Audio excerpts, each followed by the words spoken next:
Hello my dear students, welcome back to Magnet Brains. This is Saloni Pandey. So आज के हमारे इस लेक्चर में हम करने जा रहे हैं आपके टर्म 2 12th सोशियोलॉजी एग्जाम का सैंपल क्वेश्चन पेपर सोल्यूशन 3।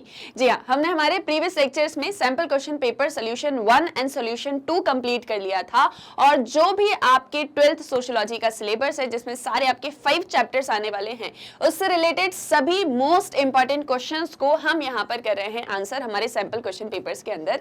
सो जैसे कि सीबीएसई ने एग्जाम पैटर्न बनाया है, सेम उसी पैटर्न में हम कर रहे हैं मोस्ट इंपॉर्टेंट क्वेश्चंस को आंसर, जो कि आपके 12th सोशियोलॉजी टर्म 2 एग्जाम की प्रिपरेशन के लिए बहुत बहुत बहुत ज्यादा इंपॉर्टेंट है। तो जिसने भी sample question paper solution 1 and solution 2 अभी तक नहीं किया है तो फटाफट से उसको भी कर लेना, ताकि आप अपनी प्रिपरेशन में 200% और ज्यादा बूस्टअप हो जाओ।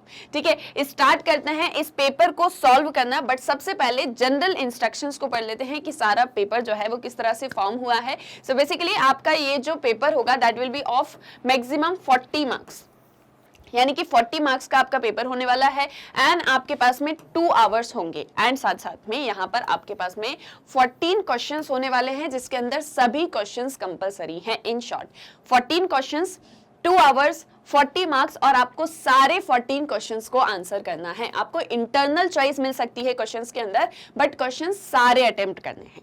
क्लियर है, ये आ गया यहाँ पर समझ में। अब देखो, जो आपके ये 14 क्वेश्चंस हैं इसे 4 सेक्शंस में डिवाइड किया गया है। That is your section A, section B, section C and section D. तो इस तरह से जो है हमने 4 सेक्शंस में आपके पूरे इस पेपर को डिवाइड किया है और किस तरह से सारे सेक्शंस बने हुए हैं वो मैं आपको बहुत ही सिंपल वर्ड्स में समझा देती हूँ। सो देखो, ये हो गए आपके sections, section A, B, C and D. आपका जो सेक्शन ए होने वाला है that will be source based questions.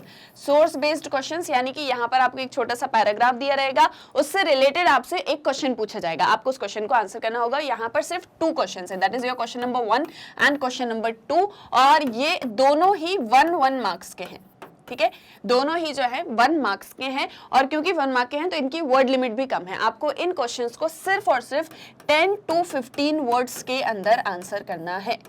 Clear है, ये देखो, your section A question number 1 to 2 are 1 mark source based questions. The answer to these questions must not exceed 10 to 15 words. यानी 10 to 15 words के अंदर आपको source based questions को answer करना है। 2 क्वेश्चंस होंगे और 1 मार्क के होंगे। क्लियर है। देन जो आपका सेक्शन बी है that is very short answer type questions. Very short answer type questions, यहाँ पर आपको आंसर वेरी शॉर्ट में देना है। ये क्वेश्चंस होंगे 3 to 9, यानी 3 से लेके क्वेश्चन नंबर 3 से लेके क्वेश्चन नंबर 9 तक very short answer type questions होंगे और ये 2 मार्क्स के हैं, यानी 2 marks for each answer. Clear है, 2 मार्क्स में आपको इन क्वेश्चंस को आंसर करना है एंड आपकी वर्ड लिमिट 30 वर्ड से एक्सीड नहीं करना चाहिए, यानी 30 वर्ड से ज्यादा आपको यहाँ पर नहीं लिखना है। क्लियर है, ऐसा नहीं है कि सारा हम गिन गिन के ही लिखेंगे और जहां 30 वर्ड खत्म हुआ वहां हमने आंसर छोड़ दिया, भले इनकम्प्लीट ही छोड़ दिया, ऐसा नहीं करना है। 30 वर्ड्स में आपको लिखना है। अप्रोक्सीमेटली 30-35 हो सकता है, इससे ज्यादा मत एक्सीड करना। मतलब वेरी शॉर्ट में बस जितना पूछा जाए उतना आपको आंसर कर देना है। देन नेक्स्ट आपका जो सेक्शन सी है that is short answer type questions. यहाँ पर आपको शॉर्ट में आंसर करना है एंड 80 वर्ड लिमिट्स आपके पास में होने वाली है। 80 वर्ड्स में आपको क्वेश्चंस को आंसर करना है। यहाँ पर 10 to 12 यानी सिर्फ 3 क्वेश्चंस हैं, 10, 11 एंड 12। ये 3 क्वेश्चंस आपको शॉर्ट आंसर के अंदर पूछे जाएंगे, मतलब क्वेश्चंस उनको आपको आंसर करना है, 80 वर्ड्स में करना है और आपको हर एक आंसर के लिए 4 मार्क्स मिलने वाले हैं। मतलब अच्छे से पूरा आंसर कंप्लीट करोगे तो 4 मार्क्स मिलेंगे आपको। इसके बाद में लास्ट जो सेक्शन है दैट इज सेक्शन डी, जिसमें आपको लॉन्ग आंसर टाइप क्वेश्चंस पूछे जाएंगे। आपके पास में 200 वर्ड्स लिमिट होने वाली है। 200 वर्ड्स के अंदर आपको अपने इस आंसर को कंप्लीट करना है और यहाँ सिर्फ 2 क्वेश्चंस हैं, दैट इज 13 एंड 14। 13 और 14 क्वेश्चन आपके लॉन्ग आंसर हैं जिसको आपको 200 वर्ड्स में आंसर करना है एंड आपके पास में वर्ड जो मार्क्स हैं दैट इज 6। आपको हर एक क्वेश्चन के आंसर लिखने के लिए 6 मार्क्स मिलने वाले हैं। तो ये एक आपका पूरा पैटर्न है। ठीक है, इस एक पैटर्न में आपका क्वेश्चन पेपर आने वाला है और आपको सेम ऐसे ही क्वेश्चंस को आंसर करना है। बस थोड़ी सी चीजें हैं कि मतलब वर्ड लिमिट आपको ध्यान में रखनी है और कितने मार्क्स मुझे मिलने वाले हैं। आप जो है किसी 2 मार्क के क्वेश्चन के लिए 4 मार्क्स के लिख दोगे तो कोई सेंस नहीं है उसमें, क्योंकि मिलना सिर्फ 2 मार्क्स मार्क्स ही है। तो इसीलिए वर्ड लिमिट्स को ध्यान में रखते हुए और मार्क्स को ध्यान में रखते हुए क्वेश्चन को आंसर करना। और एक और चीज जो सबसे ज्यादा ध्यान में रखना, दैट इज 2 hours। आपके पास में सिर्फ और सिर्फ 2 घंटे होने वाले हैं और आपको उसी के अंदर अपने इस पूरे क्वेश्चन पेपर को सॉल्व करना है। तो इसीलिए जैसा कि हमेशा टीचर्स बोलते हैं और मैं भी यही बोलूंगी कि पहले लॉन्ग क्वेश्चन आंसर्स के साथ में स्टार्ट करना, फिर सेक्शन सी करना, फिर सेक्शन बी करना और फिर सेक्शन ए करना। और अगर आपको ऐसा लगता है कि सेक्शन ए और सेक्शन बी के सारे क्वेश्चंस के आंसर आपको बहुत अच्छे से आते हैं तो सबसे पहले इनको कंप्लीट कर लेना। मुश्किल से मुश्किल आपको 40 मिनट्स लगेगा इसको कंप्लीट करने में, क्योंकि 9 क्वेश्चन्स हैं, आपको सिर्फ 30 वर्ड्स और 10 to 15 वर्ड्स ही लिखना है, तो बहुत छोटे छोटे रहते हैं। आपको इसको आपने कंप्लीट कर लिया, फिर आराम से इन दोनों को कर लेना, बट टाइम लिमिट को जो है वो ध्यान में रखना। क्लियर है? ये आगे सारे इंस्ट्रक्शन समझ में आ गए होंगे, आई होप सो। तो ये आपका पूरा एक पैटर्न होगा। अब हम स्टार्ट करेंगे क्वेश्चंस को आंसर करना और साथ साथ में देखेंगे कि अब आपको आंसर कैसे लिखना है। आंसर का भी एक अपना पैटर्न होगा। आंसर प्रेजेंटेशन कैसी होनी चाहिए उस पर भी हम जो है फोकस करेंगे, क्योंकि मार्क्स हमको पूरे चाहिए। 40 out of 40 पूरे मार्क्स हमारे आने चाहिए, तो इसीलिए छोटी सी भी मिस्टेक जो है वो मत करिएगा।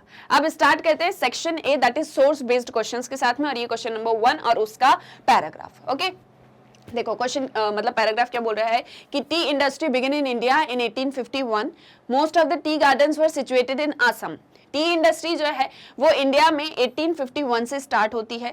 ज्यादातर जो टी गार्डन्स थे, मतलब चाय पत्ती के जो बागान होते हैं, वो सबसे ज्यादा असम में पाए जाते थे। And in 1903 the industry employed 4,79,000 permanent and 93,000 temporary employees. 1903 में इंडस्ट्री ने जो है 4,79,000 परमानेंट और 93,000 टेम्पररी एम्प्लॉयज को रखा हुआ था, यानी कि एक बहुत ही लार्ज पॉपुलेशन टी गार्डन्स में वर्क करती थी।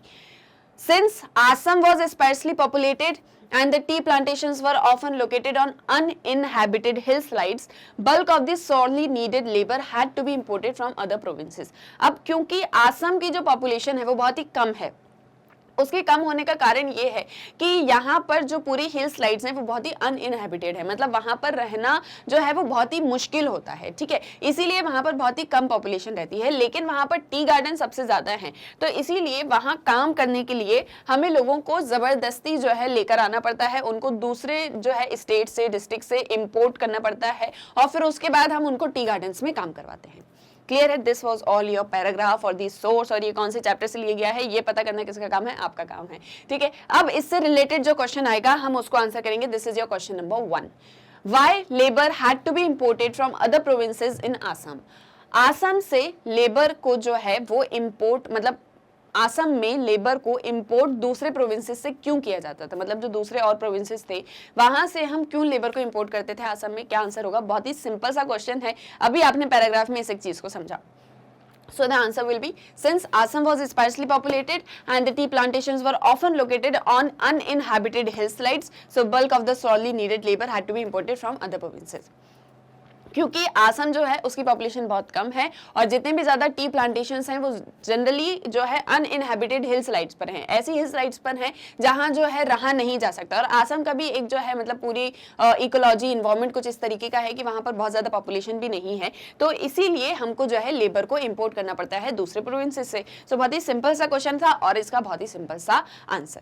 क्लियर है? अब आ जाओ नेक्स्ट आपके क्वेश्चन के पैराग्राफ पर। क्वेश्चन नंबर 1 और क्वेश्चन नंबर 2 सोर्स बेस्ड है ना, तो फर्स्ट क्वेश्चन का सोर्स हमने पढ़ लिया, अब ये सेकंड क्वेश्चन का सोर्स है। क्लियर है? देखो, I have nothing in common with my children Pallav, Kallol and Kinkini.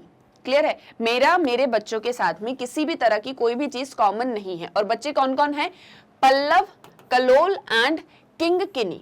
ठीक है, Pallav lives in a different country, in a different culture altogether. Pallav एक बिल्कुल ही डिफरेंट कंट्री में, एक बिल्कुल ही डिफरेंट कल्चर के साथ में रहता है।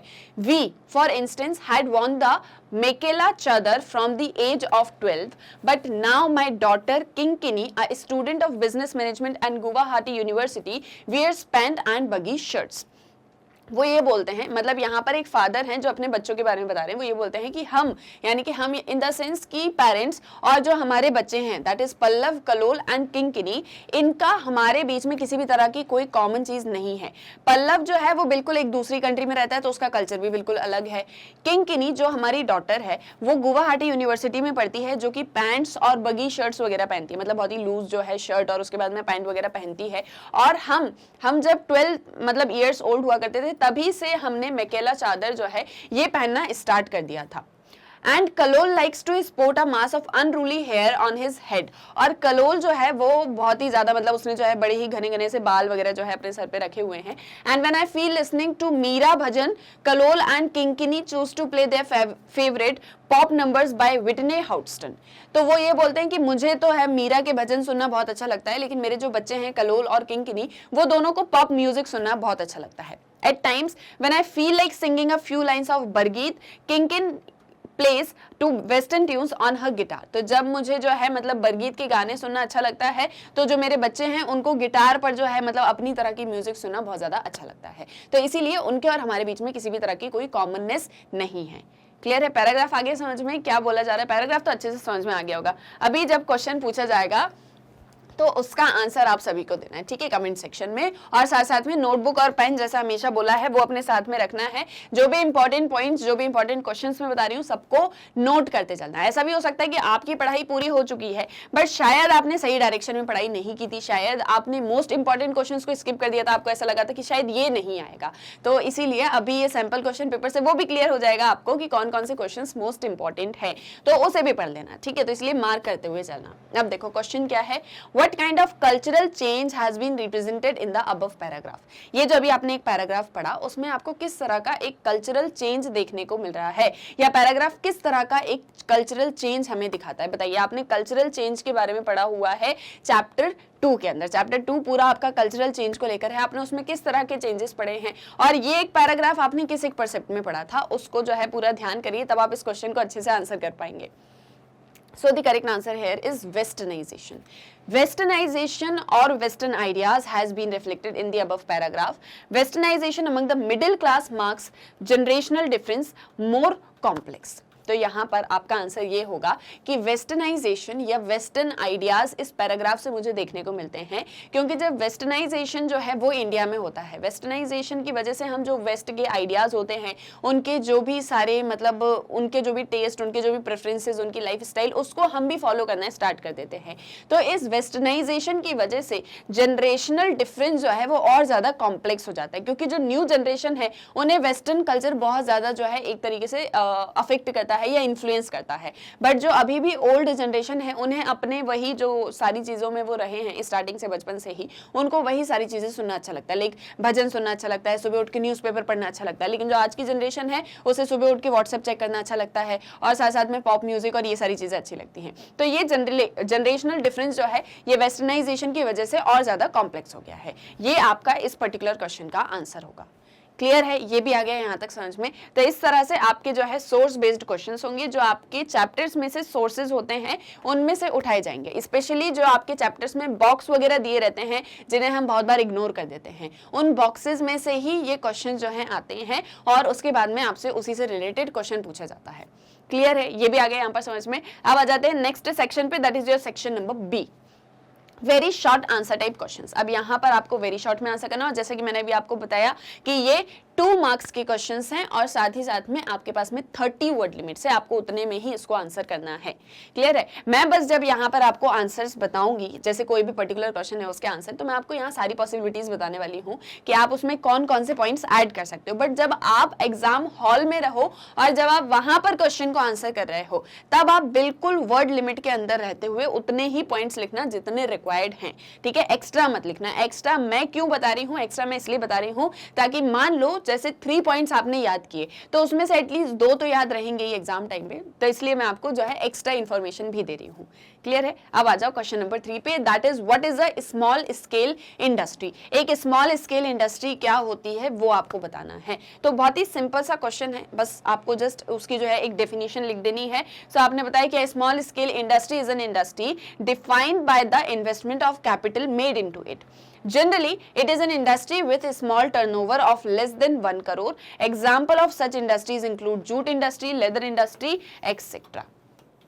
तो मतलब ये हो गया कि एक स्मॉल इंडस्ट्री को, स्मॉल स्केल इंडस्ट्री को डिफाइन किया जाता है कि उसमें कितना कैपिटल इन्वेस्ट किया गया है। जनरली जब एक 1 करोड़ से भी कम जो है उसका टर्नओवर होता है या उसकी इन्वेस्टमेंट होती है, तब हम उसको स्मॉल स्केल इंडस्ट्री बोलते हैं। तो इस इंडस्ट्रीज जो होती हैं वो डिफरेंट टाइप्स की होती हैं, लाइक स्मॉल स्केल भी होती है, मीडियम स्केल भी होती है, medium and small scale enterprises भी होते हैं जिसे हम MSMEs बोलते हैं, लार्ज स्केल इंडस्ट्रीज भी होती हैं। तो ये डिफाइन हो जा मतलब इनको डिफाइन किया जाता है कि उनमें कितना इन्वेस्टमेंट कैपिटल का किया गया है। तो बेसिकली जो आपकी स्मॉल स्केल इंडस्ट्रीज होती हैं उसमें 1 करोड़ से भी कम का जो है टर्नओवर होता है, इसीलिए उसको स्मॉल स्केल इंडस्ट्री कहा जाता है। और जनरली जो स्मॉल स्केल इंडस्ट्रीज होती हैं, तो जैसे कि लेदर इंडस्ट्री हो गई, जूट इंडस्ट्रीज हो गई, ये सभी स्मॉल स्केल इंडस्ट्रीज के अंदर आती हैं।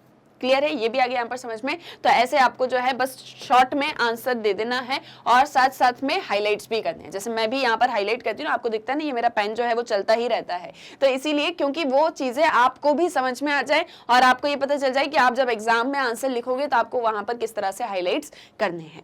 क्लियर है? आइए ये भी समझ में। अब नेक्स्ट क्वेश्चन पे आ जाओ। Question number 4, identify 2 negative social effects of green revolution.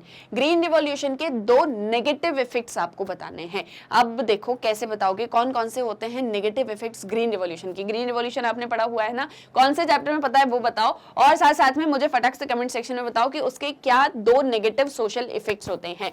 आप जल्दी से मुझे कमेंट सेक्शन में बताओ, फिर मैं आपको जो है करेक्ट आंसर बताती हूँ, या आप अपनी नोटबुक में नोट कर लो और फिर उसके साथ में मेरे साथ में जो है इसको क्रॉस चेक करना। ठीक है, देखो क्या होगा answer. Green revolution although came up with a lot of positive effects and benefits, but it had also certain negative consequences. ये आपकी होगी एक इंट्रोडक्टरी लाइन। आपने बताया कि ग्रीन रिवॉल्यूशन जब आया था तो उसमें बहुत सारे पॉजिटिव और बहुत सारे जो है बेनिफिट्स हमको देखने को मिले थे, बहुत सारे पॉजिटिव इफेक्ट्स और बेनिफिट्स हमको देखने को मिलते हैं, बट इसी के साथ साथ में उसके कुछ नेगेटिव कॉन्सिक्वेंसेज भी थे। अब कौन कौन से थे? तो these are, First, it led to increased inequality in the rural society as rich grew richer and poor grew poorer. तो सबसे पहली चीज तो इसकी वजह से इनइक्वालिटीज जो हैं वो रूरल सोसाइटी में बढ़ जाती हैं, क्योंकि जो अमीर होते हैं वो और ज्यादा अमीर होते चले जाते हैं और जो गरीब होते हैं वो और ज्यादा गरीब जो है होते चले जाते हैं। मतलब रिच जो है वो और रिच हो रहा है और जो पुअर है वो और ज्यादा पुअर होता चला जा रहा है। तो इसीलिए इनइक्वालिटीज जो है रूरल सोसाइटी में और ज्यादा बढ़ जाती हैं ग्रीन रिवॉल्यूशन की वजह से। ये फर्स्ट पॉइंट हो गया। Second, it also increase the regional differences as some regions developed more than the others. इसके साथ साथ में ग्रीन रिवॉल्यूशन की वजह से रीजनल डिफरेंसेस जो हैं वो भी बहुत ज्यादा बढ़ जाते हैं। रीजनल डिफरेंसेस इसलिए बढ़ जाते हैं क्योंकि जो डेवलप्ड रीजन्स होते हैं वो और ज्यादा डेवलप्ड हो जाते हैं और कुछ रीजन जो होते हैं ना उनको बहुत ज्यादा बेनिफिट होता है। जैसे हमने इसमें देखा कि पंजाब हरियाणा जो थे, स्पेशली यूपी वगैरह जो थे, वो इसमें बहुत ज्यादा बेनिफिट कमा लेते हैं क्योंकि ये मेनली व्हीट और राइस को लेके जो है, मतलब व्हीट और राइस ही मेन प्रोडक्ट्स क्रॉप्स रहते हैं इसके अंदर जिनको फोकस किया जाता है। और पंजाब हरियाणा यूपी यहाँ पर जो है राइस और व्हीट का बहुत ज्यादा प्रोडक्शन किया जाता था, तो इसीलिए वो रीजन्स जो है ग्रीन रिवॉल्यूशन की वजह से बहुत ज्यादा बेनिफिट में आ जाते हैं। तो इसीलिए कुछ रीजन्स बहुत ज्यादा डेवलप हो जाते हैं और कुछ रीजन जो है वो पीछे ही रह जाते हैं। तो इसलिए इसकी वजह से रीजनल डिफरेंसेस भी क्रिएट होते हैं। क्लियर है? ये एक्सप्लेन मैंने आपको जस्ट बताने के लिए किया है क्योंकि बहुत बार स्टूडेंट्स को कुछ कुछ चीजें समझ में नहीं आती, कुछ कुछ पॉइंट्स भी समझ में नहीं आए। चैप्टर पढ़ा था बट समझ में नहीं आया था, तो अभी यहाँ पर भी साथ साथ में सारी चीजें क्लियर होती चली जाएंगी। ओके, सो ये आपके 2 पॉइंट्स हो जाएंगे कि ग्रीन रिवॉल्यूशन के क्या क्या नेगेटिव इफेक्ट्स थे। अब देखो यहाँ पर जैसे कि डायरेक्टली क्वेश्चन पूछा है, हमको वेरी शॉर्ट में लिखना है, तो आप इसको डायरेक्ट भी स्टार्ट कर सकते थे। आप ऐसे कर सकते थे कि the 2 negative social effects of green revolution are as follows. आपने ये एक लाइन लिखी और इसके बाद में आपने ये 2 पॉइंट्स लिख दिए और आपका आंसर कंप्लीट हो जाता। ये जस्ट एक एक्स्ट्रा जो है यहाँ पर लाइन लिखी हुई है, आपको लगता है, आपको ध्यान रहता है तो आप लिख सकते हो इसको, आपको नहीं लगता है तो कोई मतलब ऐसे जबरदस्ती नहीं कि आपको इस लाइन को लिखना ही लिखना है। बस ये जस्ट एक इंट्रोडक्टरी लाइन है कि ग्रीन रिवॉल्यूशन वैसे तो बहुत सारे पॉजिटिव इफेक्ट्स और बेनिफिट्स लेकर आता है, बट उसके अपने नेगेटिव कॉन्सिक्वेंसेज भी थे और ये थे उसके नेगेटिव कॉन्सिक्वेंसेज। तो 2 पॉइंट्स आपने लिख दिए, 2 मार्क्स का क्वेश्चन था, ये आपने लिख दिया। क्लियर है? और जैसे ये मैंने यहाँ पर हाईलाइट किया है, सेम वे में आपको भी ऐसे ही हाईलाइट करना है। आप चाहो तो अंडरलाइन भी कर सकते हो, आप चाहो तो बॉक्स भी बना सकते हो। ओके, ये भी है, समझ में आ गया, मतलब ये भी क्लियर हो गया। अब देखो नेक्स्ट क्वेश्चन पे आते हैं, question number 5। So with what objectives did New Farmers Movement begin in the 1970s? 1970s में न्यू फार्मर मूवमेंट्स स्टार्ट होती हैं, उनका क्या ऑब्जेक्टिव होता है वो आपको यहाँ पर बताना है, ठीक है। क्या ऑब्जेक्टिव था न्यू फार्मर्स मूवमेंट का, और न्यू फार्मर्स मूवमेंट जो है वो 1970s से ही क्यों स्टार्ट होती है, वो सारा कुछ आपको बताना है। क्लियर है? अब देखो कैसे स्टार्ट करोगे, कैसे आंसर को आपको पूरा पैटर्न में लिखना है, वो एक चीज समझो यहाँ पर। सो The new farmers movement began in the 1970 in Punjab and Tamil Nadu. New farmers movement कब स्टार्ट होती है, कहाँ से स्टार्ट होती है 1970s में, तो पंजाब और तमिलनाडु, यहाँ से न्यू फार्मर्स मूवमेंट 1970 में स्टार्ट होती है। सेकंड आपसे पूछा गया था इनके क्या ऑब्जेक्टिव्स थे, तो आपने बताया कि objectives of new farmers movement were, ये उनके ऑब्जेक्टिव्स थे कि the basic ideology of the movement was strongly anti state and anti urban. जो उसका आइडिया होगा, जो उसकी आइडियोलॉजी होगी वो एंटी स्टेट होगी, एंटी अर्बन होगी। मतलब कि जो इतना ज्यादा अर्बन एरियाज को बढ़ावा दिया जाता है, इंडस्ट्रीज वगैरह को बहुत ज्यादा बढ़ावा दिया जाता है, बट एग्रीकल्चरल जो पूरा मतलब सोसाइटी है, जो पूरी रूरल सोसाइटी है, उसको ज्यादा फोकस नहीं किया जाता, तो इसलिए हम एंटी अर्बन होंगे, हम एंटी स्टेट होंगे स्ट्रांगली। दूसरी तरफ the focus of demands were price and related issues, price और बाकी रिलेटेड जो इश्यूज होंगे उसकी डिमांड्स हम मतलब उसके ऊपर हम जो है ज्यादा फोकस करेंगे, जैसे कि प्रोक्योरमेंट प्राइसेस क्या होंगे, एमएसपी क्या होने वाली है, स्टोरेज फैसिलिटीज वगैरह कैसी होंगी, इन सारी चीजों को लेके हम जो है अपने इश्यूज को सामने रखेंगे। तो क्या ऑब्जेक्टिव्स थे और कैसे स्टार्ट हुई, तो पंजाब तमिलनाडु से स्टार्ट हुई। मेन ऑब्जेक्टिव्स ये थे कि एंटी स्टेट एंटी अर्बन रहेंगे, और साथ ही साथ में जो डिमांड का मतलब जो हमारी फोकस ऑफ डिमांड होगा वो प्राइस और रिलेटेड इश्यूज होगा। ऐसा क्वेश्चन एक और तरीके से आ सकता है जिसमें आपसे पूछा जा सकता है कि न्यू फार्मर्स मूवमेंट के दो फीचर्स बताओ, तो आप उनके फीचर्स में ये 2 पॉइंट्स लिख सकते हो। क्लियर है? तो एक या तो ऐसा क्वेश्चन आएगा या फिर ये आएगा कि न्यू फार्मर्स मूवमेंट के फीचर्स बताओ, तो दोनों में आप ये पॉइंट्स जो है लिख सकते हो। क्लियर है? ये भी आगे यहाँ पर समझ में। आई होप अभी तक जितने भी क्वेश्चंस हमने किए उसमें कोई डाउट नहीं होगा। कोई भी डाउट है, इतना सा भी डाउट है तो सब कमेंट सेक्शन में बता दिया करो। अब नेक्स्ट क्वेश्चन पे आगे, question number 6, what do you understand by support prices? Support prices से आप क्या समझते हो? सपोर्ट प्राइजेस का क्या मतलब होता है, क्या होता है बताओ? नाम से क्या सजेस्ट कर रहा है? Support prices. सपोर्ट का मतलब क्या होता है? किसी को हेल्प करना, एंड प्राइजेस, तो प्राइजेस में हेल्प कर रहे हैं, किस तरह से सपोर्ट कर रहे हैं वो आपको यहाँ पर डिफाइन करना है। मतलब शायद मीनिंग आपको पता होगा बट डेफिनेशन देख लेते हैं। So देखो, support prices are basically the minimum procuring prices of the agricultural products declared by the government for a particular year. It is basically done to safeguard the farmers against the losses they may bear and provide a uniform level of price. आपने कभी MSP के बारे में सुना है? कभी भी MSP word अगर आपने सुना होगा, so this MSP is minimum procuring prices. ठीक है, क्या होता है कि गवर्नमेंट, जैसे फार्मर्स ने जो भी सारा प्रोड्यूस किया, जैसे सपोज फार्मर ने 10 क्विंटल वीट जो है उसको प्रोड्यूस किया, ठीक है, फार्मर ने 10 क्विंटल वीट जो है प्रोड्यूस किया फॉर एग्जांपल, ठीक है। अब इसके बाद में गवर्नमेंट ने ये बोला कि हम वीट को परचेस करेंगे फार्मर्स से, और हम उनको जस्ट सपोज एक एग्जांपल चल रहा है कि हम 10 रुपीज क्विंटल से जो है उनसे वीट को परचेस कर लेंगे। जितना भी प्रोक्योरमेंट, जितना भी, जैसे मैंने आपको पहले भी बताया कि गवर्नमेंट क्या करती है, कभी भी किसी तरह की कोई कैलेमिटी आ जाए, कभी किसी तरह का कोई नेचुरल डिजास्टर हो जाए, या किसी तरीके से किसी पर्टिकुलर रीजन में जो है बहुत ज्यादा हंगर हो गई है, मतलब लोग जो है वो भूखे रह रहे हैं, उनके पास में खाने को नहीं है, सूखा पड़ चुका है, अकाल पड़ चुका है, मान लो ऐसी कोई चीज हो जाए, तो गवर्नमेंट क्या करती है, फिर वहां लोगों की हेल्प करती है, वो उनको जो है फूड प्रोवाइड करती है। अब गवर्नमेंट खुद तो प्रोडक्शन नहीं करती, तो गवर्नमेंट क्या करती है, फार्मर से कुछ मतलब एक फिक्स प्राइस कर लेती है, ये MSP जो रहता है, इसके ऊपर उनसे जो है जो भी सारा अनाज होता है, जो भी सारे ग्रेन्स होते हैं, उनको खरीद लेती है, और उसको जो है एक तो जिनको जरूरत होती है उन्हें डिस्ट्रीब्यूट करती है अपने डिस्ट्रीब्यूशन सेंटर्स के थ्रू, और कुछ जो मतलब पूरा फूड ग्रेन होता है उसको सेव करके भी रखती है, मतलब जो है स्टोर करके भी रखती है, ताकि कल को कहीं पर किसी तरह की कोई कैलेमिटी आ जाए और लोगों के पास में खाना ना हो तो वो उसको डिस्ट्रीब्यूट कर सके, ठीक है, जो भी उसने स्टोर करके रखा है उसको भी डिस्ट्रीब्यूट कर सके। तो इसके लिए वो जो है सपोर्ट प्राइसेस प्रोवाइड करती हैं, किसको, एग्रीकल्चरल प्रोडक्ट्स पे, और फार्मर्स से जो है मतलब इस MSP पे प्रोडक्ट्स को खरीद लेती है और उसको स्टोर करके रख लेती है, that is your support prices. तो सपोर्ट प्राइसेस क्या है, basically minimum procuring prices agricultural products के, जो गवर्नमेंट हर साल डिक्लेयर करती है, और ये एक तरीके से फार्मर्स को सेव भी करता है कि उन्होंने जो भी प्रोड्यूस किया है उसकी एक उनको एश्योरिटी होती है कि कोई खरीदे ना खरीदे, गवर्नमेंट तो हमसे खरीद ही रही है, तो कम से कम हमको कुछ ना कुछ इनकम तो मिलेगी ही, और फिर उसके बाद में जो उनके पास में होता है उसको वो मतलब कंज्यूमर्स को भी जो है सेल आउट कर देते हैं। मतलब हम जैसे लोग जो है हम भी खरीदते हैं ना, गेहूं वगैरह आपके घर में भी आते होंगे, खरीदे जाते होंगे,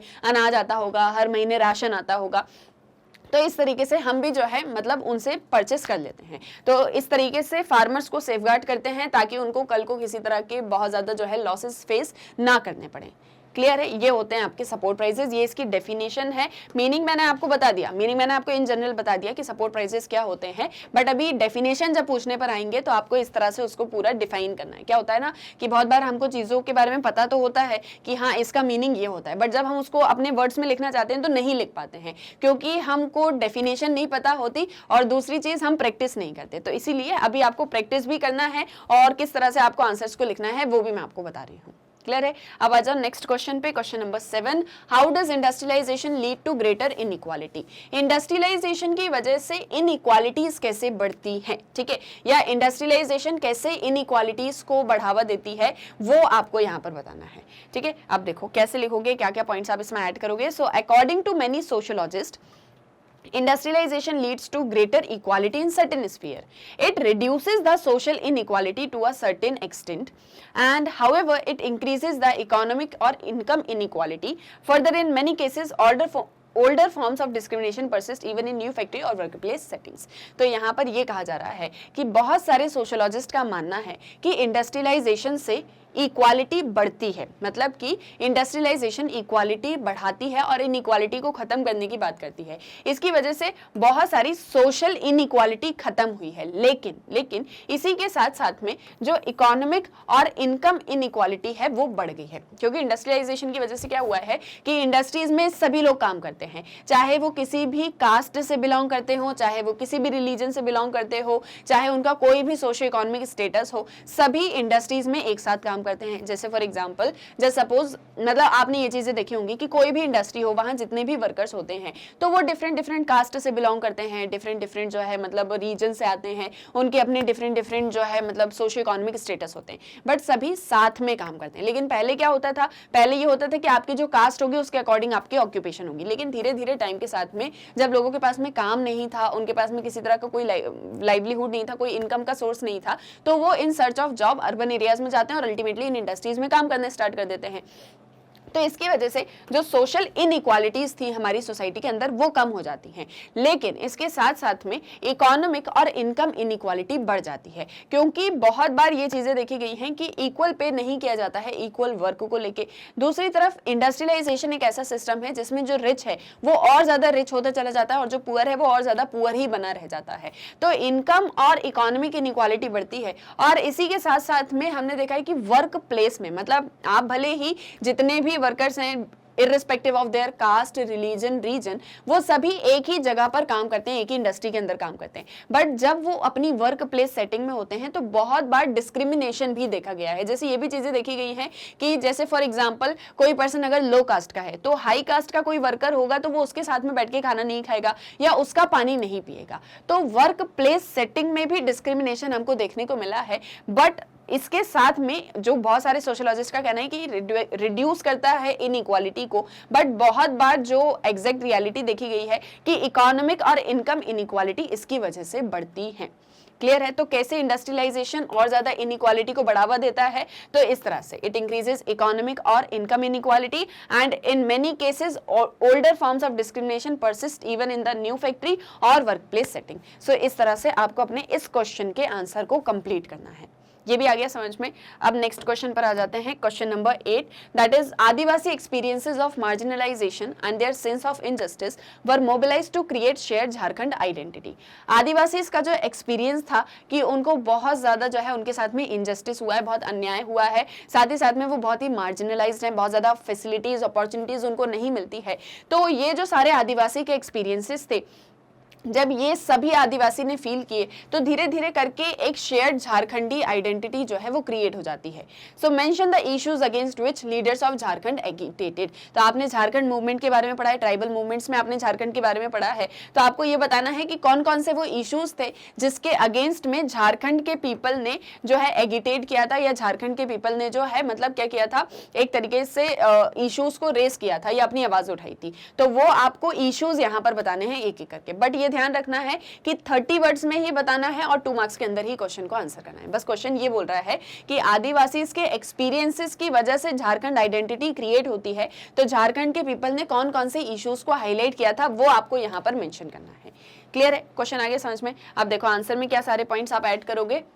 Issues against which leaders of Jharkhand agitated are as follows। अब कौन कौन से इश्यूज थे तो देखो, acquisition of land for large irrigation projects and firing ranges, जिस तरीके से लैंड को एक्वायर किया जा रहा था ताकि वहां पर इरिगेशन प्रोजेक्ट्स बना लिए जाए और साथ ही साथ में फायरिंग रेंजेस बनाई जाए। Collection of loans, rent and cooperative dues which were resisted, जिस तरह से लोन्स कलेक्ट किए जाते थे, रेंट कलेक्ट किए जाते थे, कोऑपरेटिव ड्यूज वगैरह, ये जो सारी चीजें कलेक्ट की जाती थी इसको रेसिस्ट किया किसने? झारखंडी पीपल ने। Nationalisation of forest produce which they boycotted, जो गवर्नमेंट जो है फॉरेस्ट को नेशनलाइज करना चाहती थी उसको उन्होंने बॉयकॉट किया। Issues relating to matters of ethnic cultural identity, उनकी अपनी एथनिक कल्चरल आइडेंटिटी को लेके जो भी सारे इश्यूज थे उसको उन्होंने जो है हाईलाइट किया। तो बेसिकली यहाँ पर मैंने आपको 4 पॉइंट्स बताए हैं, आप इसमें से कोई भी 2 जो है लिख सकते हो अपने क्वेश्चन के आंसर में। ठीक है, बस आपको जो है इन सारे पॉइंट्स को ध्यान में रखना है। अगर ऐसा क्वेश्चन आता है तो आपको इस तरीके से उसको आंसर लिखना है। बस हाँ, पॉइंट जो है वो 2 लिख लेना है या ज्यादा से ज्यादा 3 लिख लेना, उससे ज्यादा फिर आप वर्ड लिमिट को एक्सीड कर जाओगे। क्लियर है? तो ये था आपका क्वेश्चन और ये इसका छोटा सा आंसर। अब इसी आपके वेरी शॉर्ट क्वेश्चन आंसर्स का लास्ट क्वेश्चन है, that is question number 9। What was mines act 1952? आपने माइंस के बारे में पढ़ा है, माइनिंग के बारे में पढ़ा है और किस तरीके से जो भी वर्कर्स माइंस में काम करते हैं उनकी क्या कंडीशंस थी, ये सब कुछ पढ़ा है। तो इसी से रिलेटेड है एक माइंस एक्ट 1952। क्या था ये, इसके अंदर क्या सारे प्रोविजंस थे वो आपको यहाँ पर बताना है। ओके, देखो क्वेश्चन में आप कैसे आंसर लिखोगे। So the mines act of 1952 specifies the maximum number of hours a person can be made to work in a week। ठीक है, तो मतलब कि यहाँ पर ये बताया जा रहा है कि एक पर्सन एक वीक के अंदर कितने घंटे काम करेगा। द नीड टू पे over time for extra hours of work and safety rules, मतलब इस एक एक्ट के अंदर ये चीजें स्पेसिफाई की गई कि सबसे पहले तो एक वीक के अंदर एक पर्सन कितने घंटे काम करेगा, दूसरी तरफ उसको जो है ओवर टाइम के लिए कितना पे किए जाना है, और तीसरी तरफ कि कितने जो है मतलब सेफ्टी रूल्स क्या क्या होंगे जब वो वर्क करेगा। क्योंकि माइनिंग में काम करते हुए बहुत ज्यादा जो है सेफ्टी रूल्स लेने की जरूरत होती है, क्योंकि बहुत ज्यादा डेंजर होता है इसमें। ठीक है, कभी माइन ब्लास्ट हो गई, कभी जो है किसी तरीके से जो है पत्थर वगैरह वो गिरने लग जाते हैं और भी बहुत सारी चीजें होती हैं। तो इसीलिए जो है सेफ्टी रूल्स क्या क्या होंगे वो सारी चीजों को यहाँ पर हाईलाइट किया गया था। तो आप भी यहाँ पर जस्ट जो है अपने आंसर में इन पॉइंट्स को हाईलाइट कर दोगे कि बेसिकली जो माइंस एक्ट है 1952 का वो इन चीजों के लिए था। And these laws may be followed, ये एक एक्स्ट्रा पॉइंट इसमें ऐड करना कि these laws may be followed by large mining firms but in small mines and quarries they are overlooked. जो लार्ज माइनिंग फर्म्स वगैरह होते थे जहां पर बड़े लेवल पर माइनिंग होती थी वहां इन रूल्स को ध्यान में रखा जाता था, इन लॉज को फॉलो किया जाता था। लेकिन जो छोटे छोटे माइंस या क्वेरीज वगैरह होती थी यहाँ पर इनको ओवरलुक कर दिया जाता था। ये जस्ट एक पॉइंट है, हमने यहाँ पर ऐड किया है इसी लॉ से रिलेटेड। ठीक है, लॉ क्या था वो हमने बता दिया, सॉरी एक्ट क्या था वो हमने बता दिया। अब उसी से रिलेटेड जस्ट एक एक्स्ट्रा इन्फॉर्मेशन। क्लियर है, ये भी आगे यहाँ पर समझ रहे हैं। अच्छा, बहुत बार ऐसा भी होता है कि जैसे 30 वर्ड लिमिट दिया है तो वो 30 वर्ड लिमिट खत्म नहीं हुई, हमारा आंसर 10 to 15 वर्ड्स में ही कंप्लीट हो गया था, तो उसमें आप थोड़ा सा उससे रिलेटेड अगर आपको कोई एक्स्ट्रा इन्फॉर्मेशन पता है तो वो आप यहाँ पर ऐड कर सकते हो। जैसे इस क्वेश्चन में पूछा बस माइंस एक्ट क्या होता है, तो माइंस एक्ट तो बस इतना सा था, बट इससे रिलेटेड ये जस्ट हमने एक एक्स्ट्रा पॉइंट ऐड कर दिया ताकि हमारी वर्ड लिमिट भी कंप्लीट हो जाए और साथ ही साथ में उससे रिलेटेड हमने एक एक्स्ट्रा इन्फॉर्मेशन भी दे दी। आ गया ये भी समझ में। सो यहाँ तक 9 क्वेश्चंस को हमने आंसर कर लिया, आपके सोर्स बेस्ड क्वेश्चंस और आपके very short answer type questions को हमने आंसर कर लिया है। किस तरह के क्वेश्चंस आएंगे आई होप सो वो सब कुछ आपको क्लियर हो गया होगा। अब आ जाओ नेक्स्ट पार्ट पे या नेक्स्ट सेक्शन पे, दैट इज सेक्शन सी, जहां पर हम आंसर करेंगे शॉर्ट आंसर टाइप क्वेश्चंस को। और जब हम शॉर्ट आंसर टाइप क्वेश्चंस को आंसर करेंगे तो हम 4 मार्क्स और 80 वर्ड्स को ध्यान में रखते हुए क्वेश्चंस को आंसर करने वाले हैं। ओके, अब देखो क्योंकि शॉर्ट आंसर टाइप क्वेश्चंस हैं तो थोड़ा सा पैटर्न चेंज करेंगे। पैटर्न इन द सेंस कि कैसे आपको आंसर को अपना प्रेजेंट करना है। तो एक बहुत छोटा सा इंट्रोडक्शन, एक बहुत छोटी सी इंट्रोडक्टरी लाइन, 1 या 2 लाइन में आप उसको लिखोगे। जिस भी आंसर को आप लिख रहे हो उसका एक छोटा सा इंट्रोडक्शन और फिर उसके बाद में मेन पार्ट को आप लिखोगे। जैसे जैसे यहाँ पर क्वेश्चन आएंगे तो आपको समझ में आ जाएगा। Question number 10, question number 11 and question number 12 जो है ये तीनों ही आपके शॉर्ट आंसर टाइप क्वेश्चन है। ठीक है, अब आपको कैसे इसमें आंसर लिखना है वो देखो। Question number 10 says, nation state become the dominant political form during the colonial period. Explain. जब colonial time period चल रहा था तब nation state जो है वो एक dominant political form बन जाता है. कैसे बन जाता है ये आपको explain करना है. तो basically यहाँ पर दो concept की बात हो रही है. एक तो nation state की बात हो रही है कि nation state जो है वो dominant political system बन गया colonial time के बीच में. तो ये आपको यहाँ पर explain करना. तो एक colonial time और दूसरा nation state, ये concept आपको बताना है. So start करोगे तो थोड़ा सा क्या करोगे, नेशन स्टेट को डिफाइन करोगे कि एग्जैक्टली ये नेशन स्टेट क्या होती है. तो मतलब आपका एक पैटर्न क्या होगा, आपने ये लिखा इंट्रोडक्शन, और इस इंट्रोडक्शन के अंदर आप बिल्कुल शॉर्ट में डिफाइन करोगे कि नेशन स्टेट क्या होती है, इसका क्या मीनिंग होता है वो आप बताओगे.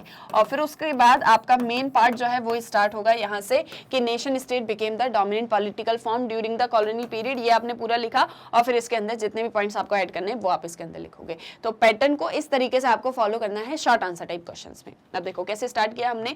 सो nation state was closely associated with the rise of nationalism and the rise of democratic idea. For example sovereignty. Nation state दो चीजों से बहुत ज्यादा रिलेटेड है. एक तो सबसे पहले आपका नेशनलिज्म और दूसरा sovereignty, rise of democratic ideas. मतलब कि नेशन स्टेट जो कॉन्सेप्ट है उसका मीनिंग क्या है कि जहां पर हम हमारे नेशन को लेके बहुत ज्यादा पैट्रियोटिक हैं, जहां हम हमारे नेशन, उसके ideas, national flag, national anthem, इन सारी चीजों की बहुत ज्यादा रिस्पेक्ट करते हैं. जैसे हम इंडिया की बात करें तो इंडिया का जो नेशनल फ्लैग है, इंडिया का जो कॉन्स्टिट्यूशन है, इंडिया में जितने भी सारे जो नेशनल लीडर्स रहे हैं उन सभी की हम बहुत ज्यादा रिस्पेक्ट करते हैं. जब भी उनकी बात होती है तो हमारे मन में जो है एक बहुत ही ज्यादा पेट्रियोटिज्म आ जाता है. That is your nationalism. इसके बाद में हमारे यहाँ डेमोक्रेसी है जहां पर हम इक्वालिटी की बात करते हैं, लिबर्टी की बात करते हैं. हमारे पास में सिटीजन्स के राइट्स हैं और राइट्स सिर्फ कहने के लिए नहीं है, वो अपने इन राइट्स को यूज भी कर सकते हैं. तो इस तरह से हमारे यहाँ डेमोक्रेसी भी है. हम सोवरेन हैं, हमारे ऊपर कोई और पावर आकर रूल नहीं कर सकती. हम किसी के भी अंडर में नहीं है, कोई भी और थर्ड पर्सन या सेकंड पर्सन हमारे ऊपर नहीं है. जस्ट इंडिया, उसकी गवर्नमेंट, उसके अपने सिटीजन्स, यही हमारे लिए सुप्रीम है. इसके अलावा ऐसा नहीं है कि जैसे ब्रिटिशर्स ने हमारे ऊपर आकर रूल कर लिया अब वो हमारे ऊपर नहीं कर सकते, क्योंकि अब इंडिया सोवरेन है. हम किसी भी, जैसे for example world trade organization है या जितनी भी सारी वर्ल्ड ऑर्गेनाइजेशन होती हैं, या फिर जैसे आपका यूएनओ है, यूनाइटेड नेशंस ऑर्गेनाइजेशन है, तो हम इसमें से किसी के भी अंडर नहीं है. ये कोई भी हमारे ऊपर किसी तरह का कोई रूल रेगुलेशन नहीं बना सकते हैं. हम हमारे डिसीजंस लेने में सोवरेन हैं. तो इस तरह के आइडियाज जहां पर होते हैं वहां हम नेशन स्टेट की बात करते हैं. तो नेशन स्टेट एक ऐसा कंसेप्ट है जो अपने आप को नेशनलिज्म, डेमोक्रेटिक आइडियाज और सोवरेनिटी से बहुत ज्यादा क्लोजली एसोसिएट करता है. क्लियर है? ये हो गई आपकी नेशन स्टेट की डेफिनेशन या मीनिंग, ये आपने यहाँ पर बता दिया. अब इसके बाद में it implies that people of colonized areas have an equal right to be sovereign. अब देखो ये क्या कहा जा रहा है कि नेशन स्टेट का जो आइडिया है वो डोमिनेंट पॉलिटिकल फॉर्म क्यों बना कॉलोनियल पीरियड में. तो मैंने आपसे कहा था यही आपकी नेक्स्ट हेडिंग होगी. इसके बाद आप अपने पॉइंट्स को ऐड करोगे. तो आपने बताया कि नेशन स्टेट जो है वो कॉलोनियल टाइम में डोमिनेंट पॉलिटिकल फॉर्म बन गया. मतलब कि जो है नेशन स्टेट के बारे में हम सभी बहुत ज्यादा बात करने लग गए, या हम भी चाहते थे जब इंडिया कॉलोनियल था, मतलब कॉलोनियल टाइम्स में था, कॉलोनियल पीरियड हमारे यहाँ पर चल रहा था, ब्रिटिशर्स ने इंडिया को अपने कंट्रोल में करके रखा था, तब इंडियंस भी चाहते थे धीरे धीरे जैसे जैसे इंडियंस के जो है एनलाइटेंड होते हैं तो उनको ये समझ में आता है कि हमको भी नेशनलिस्ट होना है, हमको भी डेमोक्रेसी चाहिए, हमको भी जो है सोवरेन होना है. तो ये सारी चीजें इंडियंस के अंदर आने लग गई और कॉलोनियल टाइम में नेशन स्टेट का आइडिया जो है वो डोमिनेशन में आ गया. तो क्या हुआ कि लोग जो थे कॉलोनियल इंडिया में या कॉलोनाइज्ड एरियाज में वो चाहते थे कि उनको भी इक्वल राइट हो, वो भी सोवरेन हो. जैसे ब्रिटिशर्स हैं, ठीक है, या ब्रिटेन की हम बात करें, यूरोप की हम बात करें, तो यूरोप के ऊपर क्या अमेरिका कोई डिसीजन लेके बना सकता है और यूरोपियंस को उनको मानना पड़ेगा? नहीं, क्योंकि यूरोप जो है, जो ब्रिटेन है, वो अपने आप में सोवरेन है. तो इसीलिए इंडियंस के पास में भी इक्वल राइट है कि वो भी सोवरेन रहे. Nation state pertains to a specific type of state characteristic of the modern world. इसी के साथ में नेशन स्टेट जो पूरा मॉडर्न वर्ल्ड है, ठीक है, धीरे धीरे हम भी मॉडर्न टाइम्स में आ चुके थे आफ्टर मतलब 20th सेंचुरी जहां से स्टार्ट हुआ, तो हम भी मॉडर्न टाइम्स की, मॉडर्नाइजेशन की बात करते थे. तो मॉडर्न वर्ल्ड में जितनी भी कंट्रीज है वो सभी नेशन स्टेट के आइडिया को ही जो है प्रोपेगेट करती हैं. तो इसलिए नेशन स्टेट जो है वो एक specific type of state characteristic है मॉडर्न वर्ल्ड का, इसलिए हमने नेशन स्टेट की बात करी. A government has the sovereign power within a defined territorial area and the people are the citizens of a single nation.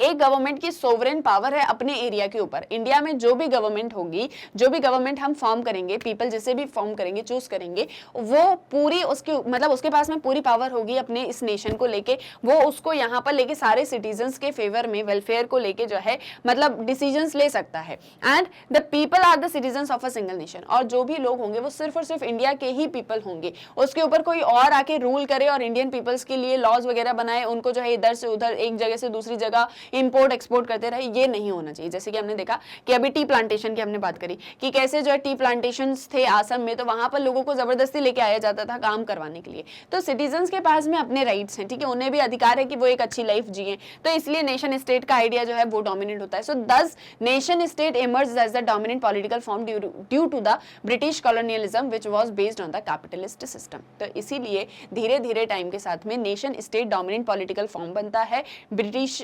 Colonialism क्योंकि जो है वो कैपिटलिस्ट सिस्टम पर बेस्ड था, जो सिर्फ और सिर्फ अपने प्रॉफिट और अपने बेनिफिट के बारे में सोचता था, और उसने पूरा इंडियन सोसाइटी को जो है एक्सप्लॉइट कर दिया था। तो इसीलिए नेशन स्टेट का जो आइडिया है वो डोमिनेंट हो जाता है सोसाइटी के अंदर।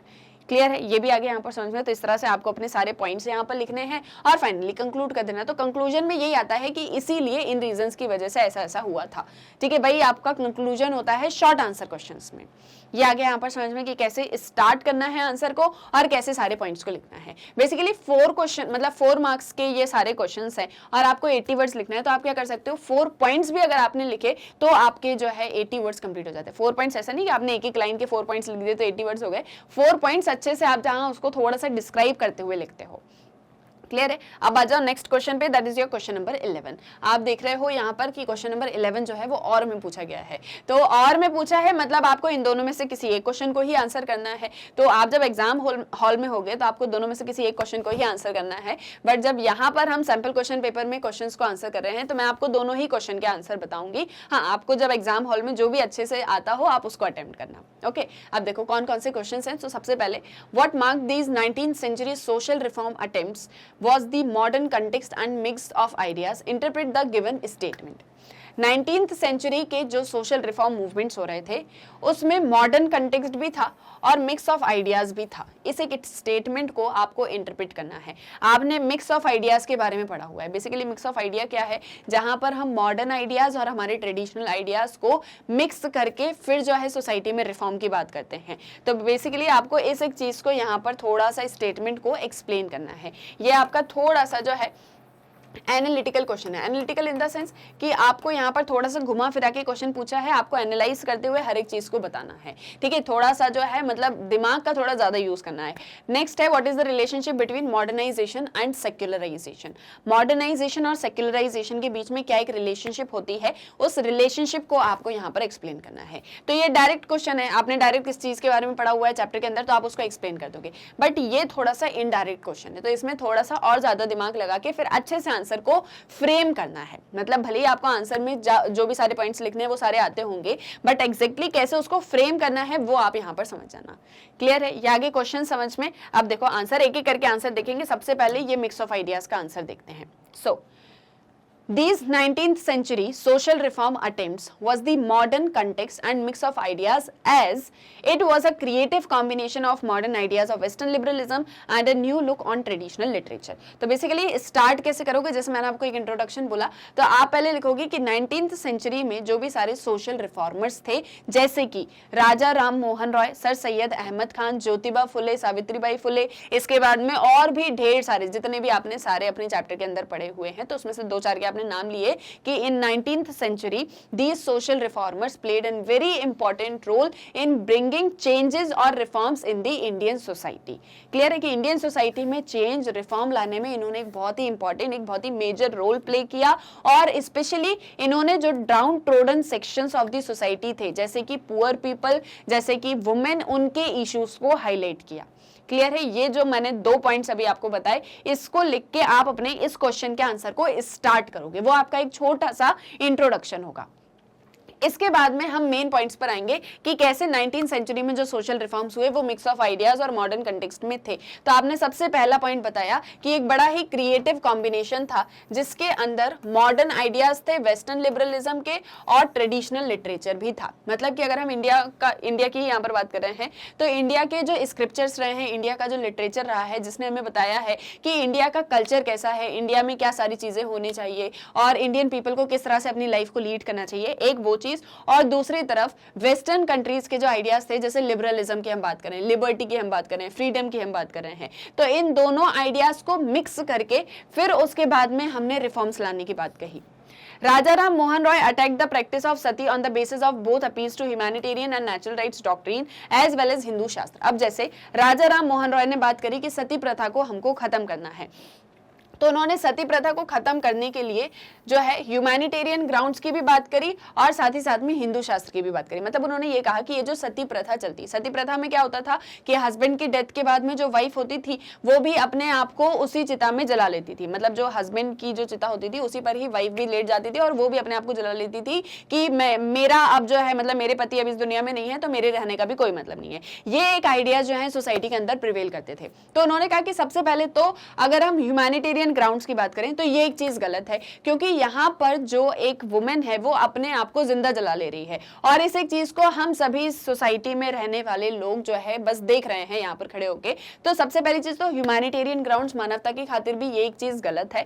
और दूसरी तरफ जो हिंदू शास्त्र है उसमें भी इन चीजों को जो है मतलब इस तरह से नहीं बताया गया कि ऐसी प्रैक्टिसेस को नहीं करना चाहिए। तो हिंदू शास्त्र को भी एक उन्होंने जो है यहाँ पर इंटरप्रेट किया और दूसरी तरफ उन्होंने ह्यूमैनिटेरियन ग्राउंड्स की भी बात करी, उन्होंने नेचुरल राइट्स की भी बात करी कि हर एक इंसान को जो है मतलब अपनी लाइफ अच्छे से जीने का अधिकार है। तो इन दोनों चीजों को मिक्स करके, इन दोनों आइडियाज को बताते हुए उन्होंने सती प्रथा को खत्म करने की बात करी। तो एक तरफ अगर हम नेचुरल राइट्स या ह्यूमैनिटेरियन ग्राउंड्स की बात करें तो ये जो सारे आइडियाज थे ये स्पेशली वेस्ट से ही मेनली मतलब जो है सबसे ज्यादा हाईलाइट होते हैं और उसके बाद में हिंदू शास्त्र वगैरह इंडिया के अपना ट्रेडिशन हो गया। तो इन दोनों को यूज करके उन्होंने सती प्रथा को खत्म करने की बात करी। इसके बाद में रानाडे's writing entitled The Text of Hindu Laws on the Lawfulness of the Remarriage of Widows and Vedic authorities for widow marriage elaborated the शास्त्रिक sanction for remarriage of widows। तो राना डे ने जो सारी राइटिंग्स करी, एक उन्होंने पढ़ा the text of Hindu laws on the lawfulness of the remarriage of widows, एक जो ये बुक थी इस एक चीज को उन्होंने पढ़ा और इसके बाद में जो सारी वैदिक अथॉरिटीज थी विडो रिमैरिज को लेके वो भी बताती थी कि शास्त्रिक सैंक्शन है रिमैरिज को लेकर। तो इस तरह से इन दोनों आइडियाज को मतलब उन्होंने भी शास्त्र को यूज करा और जो भी लिटरेचर थे उन सारी चीजों को पढ़ के फिर उन्होंने रीमैरिज ऑफ विडोज की बात करी। तो यहाँ पर आप राना डे को हाईलाइट करेंगे कि राना डे ने जो है रीमैरिज ऑफ विडोज का इश्यूज उठाया और इसके लिए भी उन्होंने जो है ढेर सारी बुक्स, ढेर सारे लिटरेचर्स और शास्त्र वगैरह को पढ़ते हुए फिर इसके ऊपर अपने जो भी सारे आइडियाज थे वो लोगों तक पहुंचाए। The content of new education was modernizing and liberal. The literary content of the courses in the humanities and social sciences was drawn from the literature of the European Renaissance, Reformation and Enlightenment. Its themes were humanistic, secular and liberal. New education system की अगर हम बात करें तो वो modernising भी था और वो लिबरल भी था। मतलब कि जिस तरीके से हमने न्यू एजुकेशन की बात करी कि किस तरह से पढ़ाई लिखाई जो है स्कूल्स में होनी चाहिए, कैसा एक सिस्टम होना चाहिए, तो सबसे पहले तो वो मॉडर्न होना चाहिए। उसमें सारे जो यूरोप में रेनेसा हुआ, जो रिफॉर्मेशन हुआ, जो एनलाइटनमेंट हुआ, ये सब आपने भी पढ़ा हुआ है। तो ये सारी चीज़ें एजुकेशन सिस्टम के अंदर पढ़ाई जाएँ कि इन सारी चीज़ों का क्या यूज़ है और साथ ही साथ में वो ह्यूमनिस्टिक, सेक्युलर और लिबरल भी होना चाहिए कि जहाँ पर बच्चे ये भी सीखें कि हमको ह्यूमन भी रहना है, मतलब ह्यूमन इन द सेंस कि हमारे अंदर ह्यूमनिस्टिक ग्राउंड्स हो, हम सेक्युलर रहें, हर एक रिलीजन की रिस्पेक्ट करें, हम लिबरल भी हो। तो ऐसे आइडियाज को अगर हम मिक्स करके बच्चों को पढ़ाएंगे, उनको एजुकेशन देंगे तो वो एक बहुत ही अच्छे सिटीजन्स बन के उभरेंगे। तो ये एक भी मिक्स ऑफ आइडिया जो है उस एक टाइम पे चल रहा था।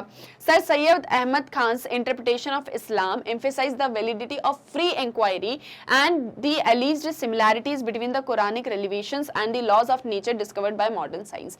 सर सैयद अहमद खान है, इन्होंने भी इस्लाम को इंटरप्रिटेशन जो है उन सारी चीजों के ऊपर पढ़ाई करी और उन्होंने ये बोला कि हमको फ्री इंक्वायरी करना चाहिए। मतलब उन्होंने इस एक चीज को वैलिड कहा कि हमको फ्रीली जो है कुरान और उसमें जितने भी सारी रेलिवेशंस वगैरह दी हैं उनको फ्रीली स्टडी करना चाहिए और उनको जो मॉडर्न साइंस की डिस्कवरीज हैं उनके साथ में रिलेट करके पढ़ना चाहिए। तो हमको ये पता चलेगा कि एग्जैक्टली मॉडर्न साइंस में जो भी सारी चीज़ें हो रही हैं, जो भी सारे नेचर में है, जो भी सारा साइंस में प्रेजेंट है, और साथ ही साथ में जो हमारे कुरानिक वैल्यूज़ वगैरह हैं, तो वो दोनों चीज़ों को जब हम कंपेयर करेंगे, सिमिलैरिटीज़ उनके बीच में ढूंढेंगे, तो हम उसको और ज़्यादा रियलिस्टिक फॉर्म में समझ पाएंगे। तो इसीलिए इस तरह से उन्होंने जो है दोनों चीज़ों की बात करी। तो बेसिकली ये जो 19th सेंचुरी का मिक्स ऑफ आइडियाज था वो यही सारा कुछ था कि जहां हम मॉडर्न वेस्टर्न कंट्रीज के जो भी सारी चीजें हैं, जो भी आइडियाज हैं, और साथ ही साथ में इंडिया के जो लिटरेचर्स वगैरह हैं, जो भी स्क्रिप्चर्स हैं, उन सारी चीजों को मिक्स करके फिर सोसाइटी में रिफॉर्म लाने की बात करें या सोसाइटी में चेंजेस की हम बात करें। So this was all about your question number 11 के फर्स्ट क्वेश्चन का आंसर या फर्स्ट पार्ट का आंसर। क्लियर है, ये भी आ गया यहाँ पर समझ में। तो ये आपको सारे पॉइंट्स आप इसमें नोट करोगे तो ये आपका आंसर जो है कंप्लीट हो जाएगा। अब इसी का जो नेक्स्ट क्वेश्चन था दैट इज और में कि मॉडर्नाइजेशन और सेक्युलराइजेशन के बीच में क्या जो है एक रिलेशनशिप हमको देखने को मिलती है, वो अब यहाँ पर समझते हैं। तो सबसे पहले कैसे आंसर को स्टार्ट करोगे, सबसे पहले मॉडर्नाइजेशन को थोड़ा सा डिफाइन करना कि मॉडर्नाइजेशन क्या होता है, और थोड़ा सा सेक्युलराइजेशन को डिफाइन करना। क्लियर है, 80 वर्ड्स में हम लिख रहे हैं तो दोनों को बिल्कुल जो है मतलब इक्वल मतलब दोनों को इक्वली एक्सप्लेन करेंगे। ठीक है, मॉडर्नाइजेशन को भी बताएंगे, सेक्युलराइजेशन को भी बताएंगे। आपने एक डेफिनेशन लिखी मॉडर्नाइजेशन की कि मॉडर्नाइजेशन क्या होती है। तो जो भी सारे डेवलपमेंट्स हो रहे हैं, स्पेशली मॉडर्नाइजेशन का था जहां पर हम प्रोडक्शन और न्यू टेक्नोलॉजीज को लेके मतलब प्रोडक्शन में भी हम चेंजेस लेकर आते हैं, टेक्नोलॉजीज में भी हम एडवांसमेंट करते हैं, दैट इज योर मॉडर्नाइजेशन। लेकिन धीरे धीरे टाइम के साथ में जो नॉर्थ अमेरिका और ये जो यूरोप वगैरह में, वेस्टर्न यूरोप में जो भी सारे डेवलपमेंट्स हुए, जो भी उस पाथ ऑफ डेवलपमेंट को फॉलो करेगा वो मॉडर्नाइज्ड कहलाएगा। So that was your modernization. And secularization क्या, एक ऐसा कंसेप्ट जहां पर हम जो है रिलीजन को स्टेट से अलग रखते हैं। मतलब जो गवर्नमेंट होगी, जो पावर होगी, गवर्नमेंट होगी जो भी पावर में होगी, वो रिलीजन को स्टेट से अलग रखेगी। दोनों बिल्कुल अलग अलग स्फीयर में होंगे। बट इन इंडिया सेक्युलराइजेशन का कंसेप्ट क्या है, जहां पर स्टेट हर एक रिलीजन की रिस्पेक्ट करता है और हर एक रिलीजन को उसके डेवलपमेंट के लिए, उसको बढ़ावा देने के लिए उसको अपॉर्चुनिटीज प्रोवाइड करता है। सो ये एक सेक्युलराइजेशन का आपने कॉन्सेप्ट बता दिया, ये आपको मीनिंग बताना है। इसके बाद में जो रिलेशनशिप है आप उस पर आओगे कि there is a close relationship. तो क्या रिलेशनशिप है, सबसे पहले they overlap with each other in many areas of human life. Modernization और सेक्युलराइजेशन दोनों डिफरेंट स्फीयर्स में एक दूसरे के साथ में ओवरलैप करते हैं। They are also closely linked with each other as they both are part of set of modern ideas. Modernization obviously modernity के साथ में start होता है, secularization भी modern ideas के साथ में ही start होता है। तो इसीलिए दोनों एक दूसरे के साथ में बहुत ही ज़्यादा closely linked up हैं। And secularization is the process of declining role of a religion in society, but modernization is the process whereby people adopt modern values of merit, knowledge, rationality and individuality.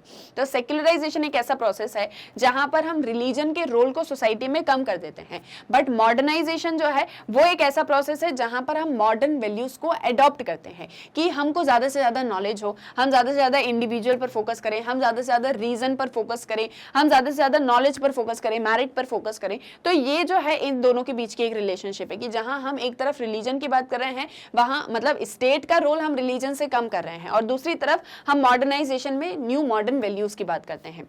Secularisation helps in the spread of modernity and modernity also helps in the process of secularisation. अगर आप secular हो तो modernity आपको उसमें help करती है, और अगर आप मॉडर्न हो तो आपको सेक्युलराइजेशन की तरफ मॉडर्निटी लेकर जाती है। तो ये भी एक रिलेशनशिप जो है इन दोनों के बीच में देखने को मिलता है। Both of them have a cause effect relationship in many areas of human activity. Modern values of rationality, science and individuality help in loosening the grip of religion in people's life. कैसे ये दोनों एक दूसरे के साथ में cause effect relationship में connected है। तो बेसिकली होता यह है कि जो भी मॉडर्न आइडियाज होते हैं, मतलब कि जब आपको नॉलेज हो जाता है चीज़ों का, जब आप चीज़ों को समझ लेते हो, जब आप रीजन की बात करते हो, जब आप साइंस की बात करते हो, जब आप इंडिविजुअल को फोकस करते हो, इन शॉर्ट जब आप वो ऑर्थोडॉक्स आइडियाज को छोड़कर आगे बढ़ते हो, तो आपकी एक जो ग्रिप है रिलीजन के साथ में वो धीरे धीरे कम होने लग जाती है। पहले क्या होता था कि रिलीजन सबसे ज्यादा सुप्रीम होता था, तो रिलीजन की वजह से लोग किसी और चीज के बारे में सोच ही नहीं पाते थे। और हमने ये भी देखा है कि पहले बहुत सारी ऐसी प्रैक्टिसेस होती थी जो कि साइंटिफिकली बिल्कुल सही नहीं होती थी। लाइक लोग जो है मतलब अंधविश्वास में बिलीव करते थे, और बहुत सी ऐसी चीजें होती थी जिसमें जो है आंख बंद करके लोग बस सुनते थे और जो है कॉमन सेंस के बेसिस पर चलते थे। बट जब से साइंस आई, जब से मॉडर्न वैल्यूज जो है वो एग्जिस्ट करने स्टार्ट करती हैं, तब से हम धीरे धीरे वो एक रिलीजन की ग्रिप को छोड़ते हैं। मतलब इसका मतलब ये नहीं है कि हम रिलीजन को फॉलो नहीं करेंगे, हम सभी रिलीजन को अपनी पर्सनल स्फीयर में फॉलो करेंगे, बट जब हम पब्लिक स्फीयर में होंगे तो हम साइंस को जो है ज्यादा प्रायोरिटी पर रखेंगे। Secularization helps to remove the discrimination which stem from the orthodox religious tradition. Secularization की वजह से जो भी सारे orthodox religious traditions थे, मतलब जो पहले से वो सारी दकियानूसी बातें चली आ रही थी जहाँ पर हम रिलीजन को बेस मानकर हर एक चीज़ करते थे, तो सेक्युलराइजेशन की वजह से वो एक जो ग्रिप है हमारी रिलीजन के साथ में वो धीरे धीरे कम होती चली जाएगी। And similarly modernization focuses on choice and merit of the person rather than his birth in a particular family. इसी के साथ में मॉडर्नाइजेशन जो है वो किसी पर्सन की क्या चॉइसेस हैं, उसकी क्या एबिलिटीज हैं, उसकी क्या कैपेसिटीज हैं, वो कितना मेरिटोरियस है, उसके पास में कितना ज्यादा नॉलेज है, इसके ऊपर ज्यादा फोकस करता है, ना कि इस एक चीज के ऊपर कि आप कौन सी फैमिली में कौन से रिलीजन के अंदर आपका बर्थ हुआ है, आपकी क्या कास्ट है, etcetera etcetera. Thus, secularization and modernization strengthen and support each other. इसीलिए मॉडर्नाइजेशन और सेक्युलराइजेशन दोनों ही एक दूसरे को सपोर्ट करते हैं और एक दूसरे के सपोर्ट के साथ में ही दोनों के बीच में एक क्लोज रिलेशनशिप जो है वो बनी हुई है। क्लियर है, ये भी आया यहाँ पर समझ में। तो ये सारे छोटे छोटे पॉइंट्स थे, आपको इनको यहाँ पर नोट डाउन करना है और जैसे मैंने आपसे कहा कि सबसे पहले दोनों का मीनिंग और फिर उसके बाद में पॉइंट्स को जो है यहाँ पर आप एक्सप्लेन करना, डिस्क्राइब करना। क्लियर है, ये भी आगे समझ में। अब नेक्स्ट क्वेश्चन पर आ जाओ, that is your question number 12। So discuss the main features of industrialisation in India. India में इंडस्ट्रियलाइजेशन के कौन कौन से मेन फीचर्स हैं वो आपको बताना है इन वेरी शॉर्ट। तो अगेन सिंपल सा क्वेश्चन है, जस्ट आप कैसे स्टार्ट करोगे, सबसे पहले इंडस्ट्रियलाइजेशन को डिफाइन करना कि इंडस्ट्रियलाइजेशन क्या होता है। तो एक ऐसा प्रोसेस जहां पर मशीन्स के थ्रू सारा प्रोडक्शन हो रहा है, जहां पर इंडस्ट्रीज फैक्ट्रीज जो है वो सारी कुछ सेटअप हो रही है, दैट इज योर इंडस्ट्रियलाइजेशन। मतलब एक छोटा सा इंट्रोडक्शन आपने दिया, मीनिंग बता दिया और फिर उसके बाद में इसके क्या मेन फीचर्स हैं इंडिया में वो आप एक एक करके एक्सप्लेन करोगे। ठीक है, अब देखो main features of industrialization in India are: the experience of industrialization in India is many ways similar to the Western model and in several different ways. तो industrialization जो इंडिया में इंट्रोड्यूस होता है या इंडस्ट्रियलाइजेशन जिस तरह से इंडिया में होता है उसके एक्सपीरियंसेस बहुत से वेस्टर्न मॉडल के साथ में भी सिमिलर हैं और बहुत से जो है डिफरेंट भी हैं। यानी कि इंडस्ट्रियलाइजेशन के जो इम्पैक्ट्स रहे इंडिया में वो वेस्टर्न कंट्रीज की तरह भी हैं और वेस्टर्न कंट्रीज से डिफरेंट भी हैं। सो जैसे इंडिया में 50% ऑफ द पॉपुलेशन जो है वो सेल्फ एम्प्लॉयड है, 14% रेगुलर सैलरीड एम्प्लॉयमेंट में है और 30% कैजुअल लेबर है। So the first modern industries in India were cotton, jute, coal mines and railways. मतलब कि ये बोला जा रहा है कि इंडिया का एक जो पूरा इकोनॉमिक स्ट्रक्चर है या इंडिया की जो पॉपुलेशन का एक पूरा डिवीजन है वो इस तरीके से है कि यहाँ पर सबसे ज्यादा एक तो एग्रीकल्चरल पॉपुलेशन है, मतलब जिनका main source of livelihood agriculture के थ्रू होता है, 50% प्लस ऐसी पॉपुलेशन है।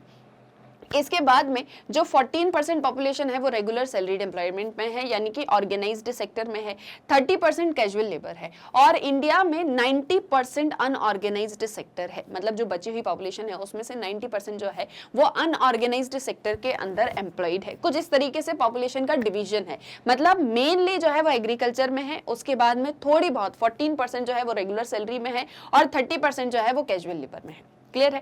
इसके बाद में इंडिया की जो सबसे पहली मॉडर्न इंडस्ट्रीज थी वो cotton, jute, coal mines, railways ये सारी रही। ये सब भी ब्रिटिशर्स के आने के बाद में हुई। उसके पहले इंडिया की अपनी जो है इंडिजिनस विलेज इंडस्ट्रीज होती थी जिसमें बहुत सारे आर्टिसंस और जो है सारे वर्क किया करते थे। ठीक है, इसके बाद में अब जब ब्रिटिशर्स आए, ब्रिटिशर्स ने इंडिया में इंडस्ट्रियलाइजेशन को इंट्रोड्यूस किया, तो जो पहली स्टार्टिंग में जो मॉडर्न इंडस्ट्रीज रही वो रही cotton, jute, coal mine, railways, इन सारी चीजों को लेके।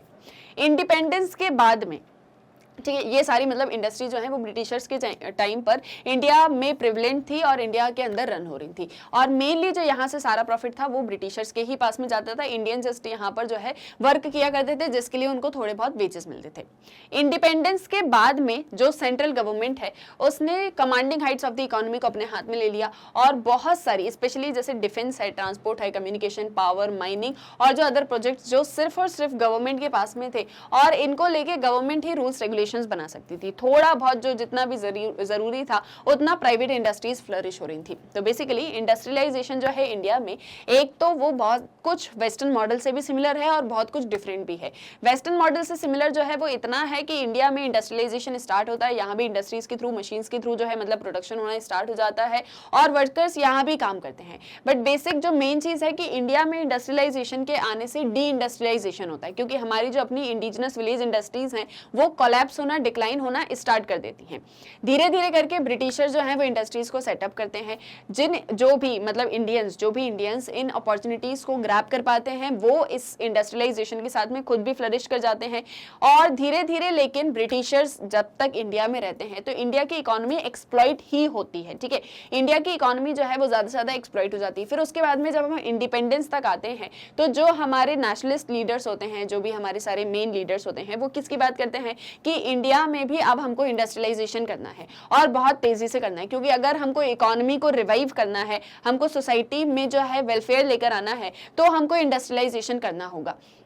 तो फिर जो भी सारे नेशनलिस्ट लीडर्स होते हैं वो इंडस्ट्रियलाइजेशन की बात करते हैं, 5 ईयर प्लान्स वगैरह आते हैं, उसमें भी हम इंडस्ट्रियलाइजेशन को फोकस करते हैं। और इंडिया में जो मेजर इंडस्ट्रीज थी, जो कमांडिंग हाइट्स थी, वो गवर्नमेंट अपने हाथों में ले लेती है और इस तरीके से जो है इंडस्ट्रियलाइजेशन इंडिया में चलता है। धीरे धीरे करके फाइनली 1991 में हम हमारी इकोनॉमिक पॉलिसी को चेंज करते हैं और इसी के साथ में इंडस्ट्रियल लाइसेंसिंग को जो मतलब एक्वायर करना पहले बहुत ज्यादा इंपॉर्टेंट हुआ करता था, उसको हम बंद कर देते हैं। तो ये जो सारे पॉइंट्स मैंने आपको बताए, यही पॉइंट्स आपको अपने इस क्वेश्चन के आंसर के अंदर इंक्लूड करना है। तो जैसे एक स्टोरी हमने पढ़ी, सेम वैसे ही आपको बताना है कि इंडिया में पहले से ही जो है विलेज इंडस्ट्रीज वगैरह होती थी, बट ब्रिटिशर्स के आने से जो है इंडस्ट्रियलाइजेशन इंडिया में हुआ, बट डी इंडस्ट्रियलाइजेशन भी हुआ। तो वो जो सारा मैंने अभी आपको एक्सप्लेन किया, जितने भी सारे पॉइंट्स बताए, वो सारे पॉइंट्स आपको इसके अंदर इंक्लूड करने हैं। बस स्टार्ट कैसे करोगे, एक छोटा सा इंट्रोडक्शन दिया कि इंडस्ट्रियलाइजेशन क्या होता है, फिर उसके मेन फीचर्स इंडिया में बता दिए। तो मेनली सबसे पहले तो इंडस्ट्रियलाइजेशन कैसे स्टार्ट हुआ इंडिया में, उसके क्या सारे इंपैक्ट्स रहे,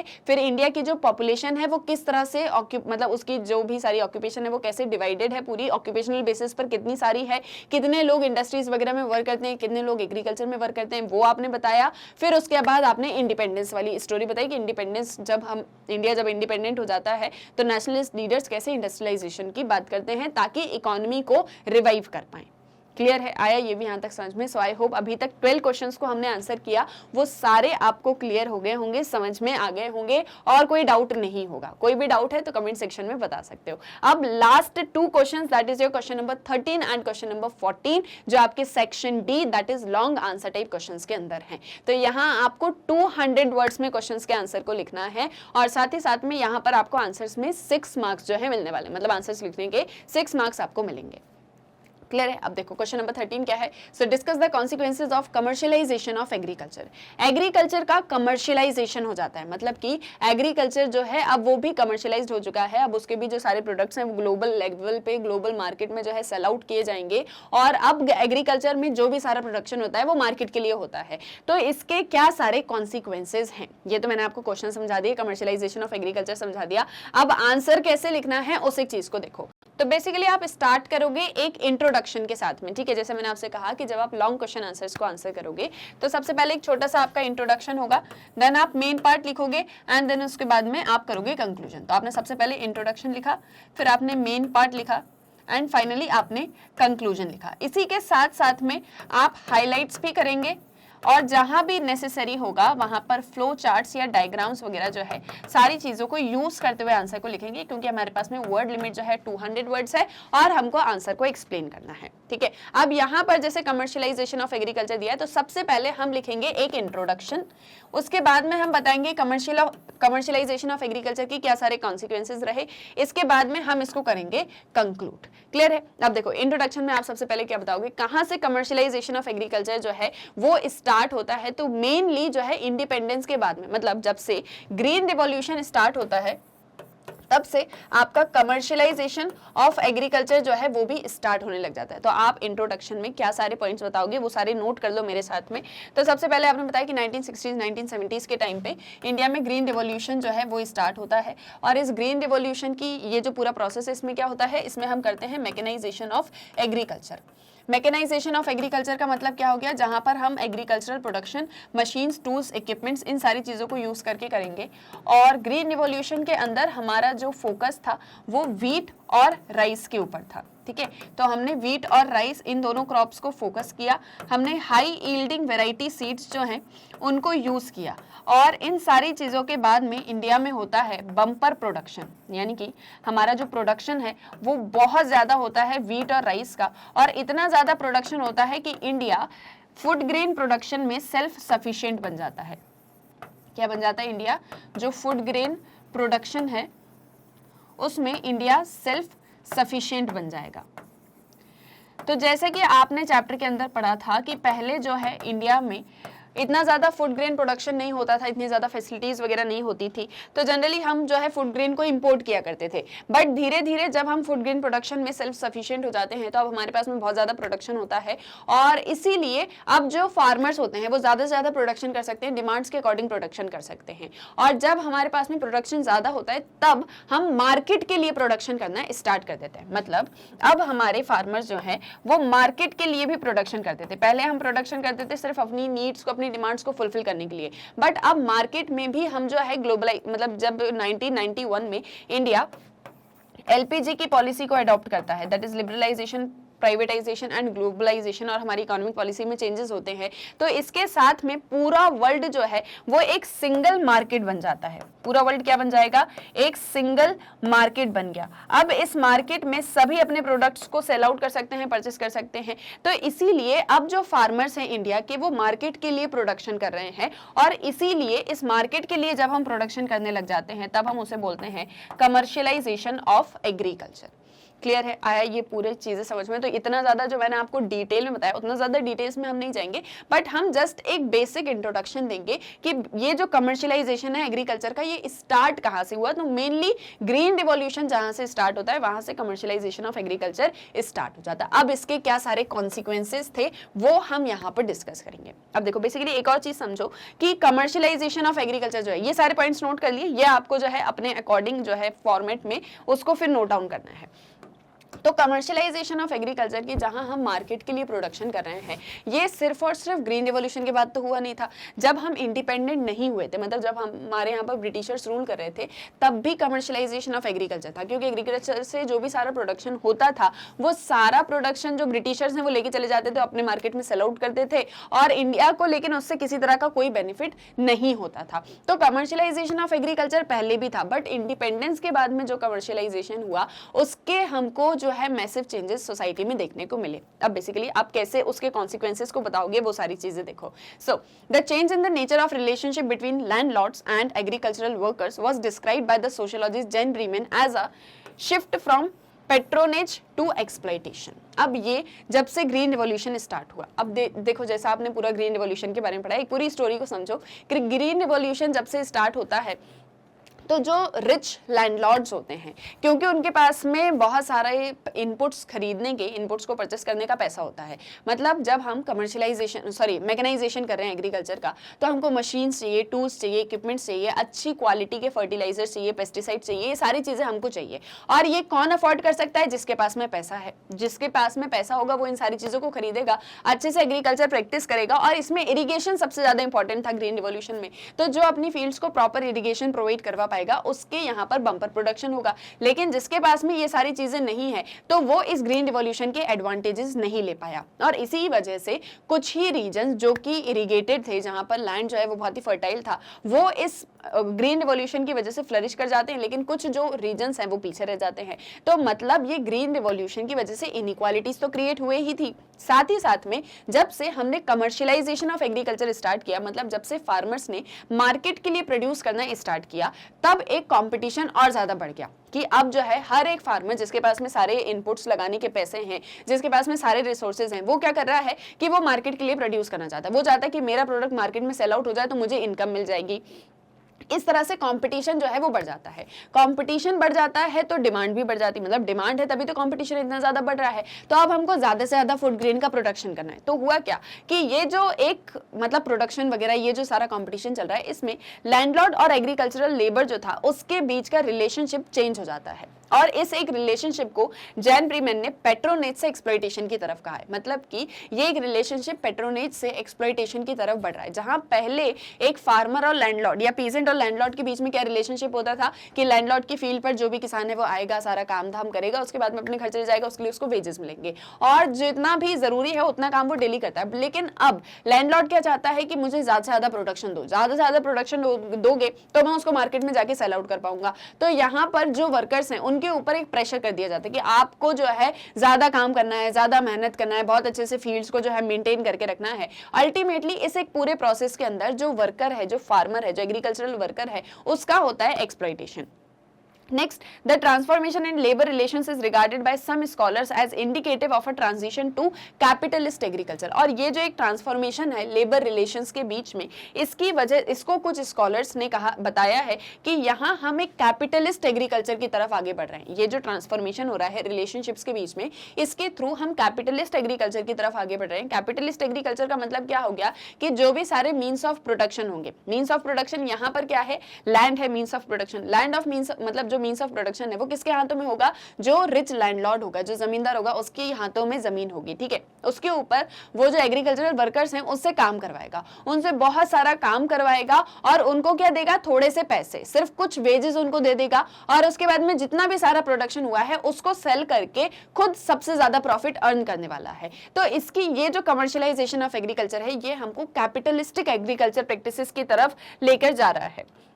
Next, as cultivation became more commercialized, these rural areas were becoming integrated to the wider economy। इसी के साथ में जैसे जैसे कल्टीवेशन और ज़्यादा बढ़ता है, जैसे जैसे हम और ज़्यादा कमर्शियलाइज होते हैं, वैसे वैसे हम पूरे वाइडर इकोनॉमी के साथ में इंटीग्रेट हो जाते हैं। मतलब अभी जस्ट सपोज किसी एक पर्टिकुलर रीजन की हम बात करें तो वहाँ पर फार्मर जो भी सारा प्रोडक्शन करते थे वो अपने आसपास के गाँव और जो भी सिटीज़ वगैरह टाउन्स थे उसी में बेच देते थे। लेकिन अब आप पूरी वाइडर इकोनॉमी, मतलब आप सिर्फ लोकल नहीं बल्कि नेशनल इंटरनेशनल लेवल पर भी एक दूसरे के साथ में कनेक्टेड हो, तो आप अपने प्रोडक्ट को कहीं भी सेल आउट कर सकते हो।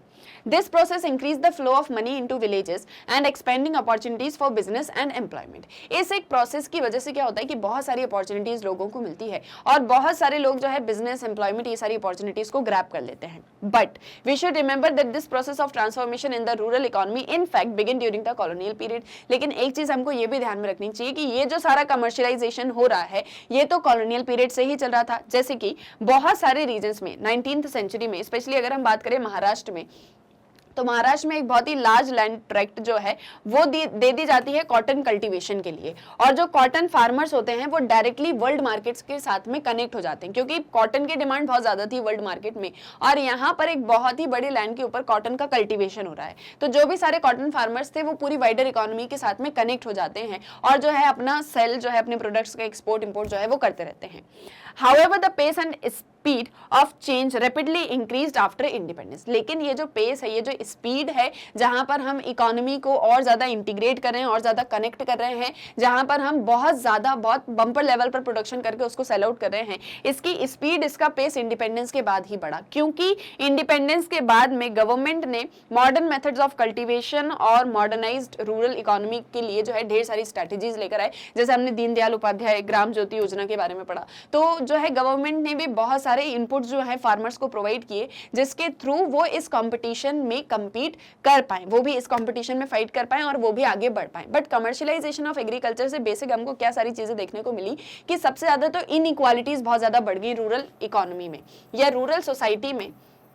इनइक्वालिटीज बढ़ जाती हैं क्योंकि इस एक टाइम पीरियड में जो रिच है वो और ज्यादा रिच होता चला जाता है और जो पुअर है वो पुअर ही रह जाता है क्योंकि उसके पास में इनपुट्स के लिए जो है इनकम नहीं होती, रिसोर्सेज नहीं होते, वो इनपुट्स लगा ही नहीं सकता। इसके बाद में हमने ये भी सारी चीजें देखी कि जो रिच लैंडलॉर्ड्स हो जाते हैं, जिनके पास में बहुत ज्यादा पैसा आ जाता है, वो आने वाले टाइम में धीरे धीरे टाउन्स और सिटीज में रहने चले जाते हैं, अपने बच्चों को पढ़ाई लिखाई जो है अच्छी ये सारी चीजें प्रोवाइड करने लगते हैं और एक अर्बन मिडिल क्लास जो है फॉर्म कर लेते हैं। बट जो पुअर पीपल हैं वो यहीं के यहीं रह जाते हैं, उनके पास में ज्यादा अपॉर्चुनिटीज नहीं मिलती हैं। और हमने फार्मर सुसाइड की केसेस के बारे में भी पढ़ा हुआ है। तो ऐसे मैंने आपको सारे पॉइंट्स बता दिए, आप इनमें से कुछ points according to word limit जो है अपने आंसर के अंदर इंक्लूड करोगे और फिर बाद में जो है कंक्लूड कर दोगे कि ऑल दीज रीजंस, मतलब जो भी यहाँ पर हमने सारा डिस्कशन किया ये हमें बताते हैं कि कॉन्सिक्वेंसेस क्या रहे कमर्शियलाइज्ड एग्रीकल्चर के और बेसिकली कमर्शियलाइजेशन की वजह से इनइक्वालिटीज और ज्यादा बड़ी रूरल सोसाइटी के अंदर। सो ये सारी लाइन लिख के आप अपने आंसर को क्या कर दोगे, फाइनली कंक्लूड कर दोगे। क्लियर है, ये भी आया यहाँ तक समझ में। सो ये भी one of the most important question के अंदर आता है। आपको इसको बहुत अच्छे से, सबसे पहली चीज तो समझना है। अगर आप क्वेश्चंस को समझ लेते हो अच्छे से, क्वेश्चन से भी इंपॉर्टेंट है अगर आपने चैप्टर को अच्छे से समझा हुआ है, आपको चैप्टर की हर एक पॉइंट बहुत अच्छे से ध्यान है, बहुत अच्छे से याद है, तो आप आंसर्स बहुत अच्छे से लिख पाओगे। लेकिन अगर आपको बहुत ही ऐसा बोलते हैं ना कि बस ऊपर ऊपर से सारी चीजें पता है, डिटेल नॉलेज अगर आपको नहीं है, तो आपको आंसर्स को फ्रेम करने में, लिखने में थोड़ी सी प्रॉब्लम्स आ सकती है। तो इसीलिए सबसे पहली चीज तो चैप्टर बहुत अच्छे से आपको क्लियर होना चाहिए, और दूसरी तरफ आपकी आंसर राइटिंग प्रैक्टिस अच्छी होनी चाहिए। ठीक है, अब आगे हमारे इस सैंपल क्वेश्चन पेपर के लास्ट क्वेश्चन पे, that is your question number 14। अब देखो ये जो क्वेश्चन है ये भी आपसे और में पूछा गया, मतलब इंटरनल चॉइस इसके अंदर भी है। अब यहाँ हम दोनों ही क्वेश्चंस को आंसर करेंगे। सो सबसे पहले, in India, it is difficult to make a clear distinction between the old and new social movements discuss. India में ओल्ड और न्यू सोशल मूवमेंट्स के बीच में एक डिफरेंस मेंटेन करना या एक डिस्टिंक्शन बनाना थोड़ा सा डिफिकल्ट होता है, वो आपको डिस्कस करना है। मतलब इन शॉर्ट आपको ओल्ड और न्यू सोशल मूवमेंट के बारे में बताना है। और explain the ecological movement with special reference to Chipko movement. Chipko movement को रेफरेंस लेके आपको इकोलॉजिकल मूवमेंट को एक्सप्लेन करना है। क्लियर है। अब सबसे पहले बात करेंगे ओल्ड और न्यू सोशल मूवमेंट की, फिर उसके बाद में चिपको मूवमेंट को हम आंसर करेंगे। तो देखो, अब आपने बताया कि it is true that in India. अब देखो मैंने आपसे क्या कहा कि जहां डायरेक्ट क्वेश्चन पूछा जाएगा आप वहां पर डायरेक्ट आंसर करोगे, लेकिन जहां क्वेश्चन थोड़ा सा एनालिटिकल है, थोड़ा सा घुमा फिरा के पूछा है, तो आंसर भी उस अकॉर्डिंग ही फ्रेम होगा। अब जो आपका फर्स्ट क्वेश्चन पूछा है वो यही है कि इंडिया में बहुत डिफिकल्ट है क्लियर डिस्टिंक्शन बनाना ओल्ड और न्यू सोशल मूवमेंट के बीच में। तो ये एक स्टेटमेंट है, इस स्टेटमेंट को आपको डिस्कस करना है अपने आंसर के अंदर, तो हम उसी अकॉर्डिंग आंसर को स्टार्ट करेंगे। ठीक है, देखो कैसे हमने स्टार्ट किया कि In India, it is true that it is difficult to make a clear distinction between the old and new social movement. सबसे पहले तो हमने ये बताया कि ये जो स्टेटमेंट दिया गया है कि इंडिया में ओल्ड और न्यू सोशल मूवमेंट के बीच में एक डिस्टिंक्शन बनाना बहुत मुश्किल है, ये सही बात है। This can be understood through the following points. इस एक पॉइंट को हम हमारे जो फॉलोइंग डिस्कशन है उसके थ्रू समझ सकते हैं। जैसे India has experienced a whole array of social movements involving women, peasants, Dalit, Adivasi and other. India में ढेर सारी सोशल मूवमेंट्स हुई हैं और उसमें अलग अलग जो है स्पेसिफिक लोगों के इंटरेस्ट रहे हैं। मतलब जैसे कि वुमेन के लिए भी मूवमेंट्स हुई, पीजेंट्स के लिए भी हुई, दलित के लिए भी हुई, आदिवासी के लिए भी हुई। हर एक सेक्शन ऑफ द सोसाइटी ने अपनी अपनी सोशल मूवमेंट्स रन करी। Gail Omwit, in her book Reinventing Revolution, points out that concerns about social inequality and unequal distribution of resources continue to be important elements in these movements. Gail Omwit अपनी book Reinventing Revolution के अंदर बताती है कि इन सभी social movements के अंदर एक चीज जो कॉमन थी वो ये थी कि सोशल इनइक्वालिटी और अनइक्वल डिस्ट्रीब्यूशन ऑफ रिसोर्सेज। मतलब कि सोसाइटी बहुत ही अनइक्वल है और रिसोर्सेज का डिस्ट्रीब्यूशन जो है वो भी बहुत ही इक्वली नहीं हुआ है। कोई बहुत रिच है, कोई बहुत पुअर है, कोई बहुत अपर कास्ट है, कोई लोअर कास्ट है। वुमेन को लेके जो है मतलब उनका सोशो इकोनॉमिक स्टेटस बहुत ज्यादा अच्छा नहीं है। तो ये जो सारी चीजें हैं ये बहुत कॉमन है हर एक मूवमेंट के अंदर। Peasant movements have mobilized for better prices for their produce and protested against the removal of agricultural subsidies. जैसे peasant movements हैं, तो peasant movement ने किस एक चीज के लिए अपनी मूवमेंट चलाई, peasants ने क्यों ये मूवमेंट चलाई, तो उनका ये कहना था कि हम जो भी प्रोड्यूस करें उसके लिए हमको बेटर प्राइजेस मिले, और साथ ही साथ में एग्रीकल्चरल सब्सिडीज जो हटा दी गई हैं उसके अगेंस्ट में उन्होंने प्रोटेस्ट किया। एग्रीकल्चर सब्सिडी मैंने जैसे आपको बताया कि कुछ सपोर्ट प्राइस जो है government support price in the sense कि अगर कोई जस्ट सपोज कोई एक्स फर्टिलाइजर है उनको उसको परचेस करना है और वो 1000 रुपीज का आता है, तो उसके लिए 600 रुपीज फार्मर देंगे और 400 रुपीज गवर्नमेंट देगी, दैट इज सब्सिडी। तो गवर्नमेंट ने सब्सिडी को हटा लिया, एग्रीकल्चरल सब्सिडी को हटा दिया, तो उसके अगेंस्ट में फार्मर्स ने जो पीजेंट्स हैं उन्होंने मूवमेंट चलाई। जो उनको सही प्राइस नहीं मिल रहा उनके प्रोड्यूस का, उसके लिए उन्होंने मूवमेंट चलाई। इसके बाद में दलित लेबरर्स की अगर हम बात करें तो उन्होंने जो एक्सप्लॉयटेशन उनका हो रहा है अपर कास्ट के थ्रू और मनी लेंडर्स के थ्रू उसके अगेंस्ट मूवमेंट चलाई। वुमेन्स मूवमेंट जिन्होंने जेंडर डिस्क्रिमिनेशन को हाईलाइट किया वर्क प्लेस में, फैमिली के अंदर, और फिर जो है ढेर सारी सोशल मूवमेंट्स लाई। तो बेसिकली जो ओल्ड सोशल मूवमेंट्स होती हैं, जो पुरानी सोशल मूवमेंट्स होती हैं, वो किसी स्पेसिफिक इशू को लेकर होती हैं, जिसके अंदर जैसे अगर वुमेन्स मूवमेंट चल रही है तो उसके अंदर जितनी भी सारी वुमेन्स होंगी वो पार्टिसिपेट करेंगी, अपना उनका एक एजेंडा होगा, जैसे जेंडर डिस्क्रिमिनेशन, तो उसके लिए वो लोग फाइट कर रहे हैं। क्लियर है, ये ओल्ड सोशल मूवमेंट्स होती है। जैसे पीजेंट मूवमेंट्स है तो उसमें सारे पीजेंट्स पार्टिसिपेट करेंगे और वो अपने इशू को हाईलाइट करेंगे। But at the same time these new social movements, लेकिन जो न्यू सोशल मूवमेंट्स हैं these are not about old issues of economic inequality. लेकिन न्यू सोशल मूवमेंट्स के अंदर हम पुरानी चीजों पर बात नहीं करते कि इकोनॉमिक इनइक्वालिटी हमेशा रही है और हमेशा से जो है रिसोर्सेज का इक्वल डिस्ट्रीब्यूशन नहीं हुआ है। ये भी टॉपिक्स होते हैं बट ये हमारे मेजर इश्यूज नहीं होते।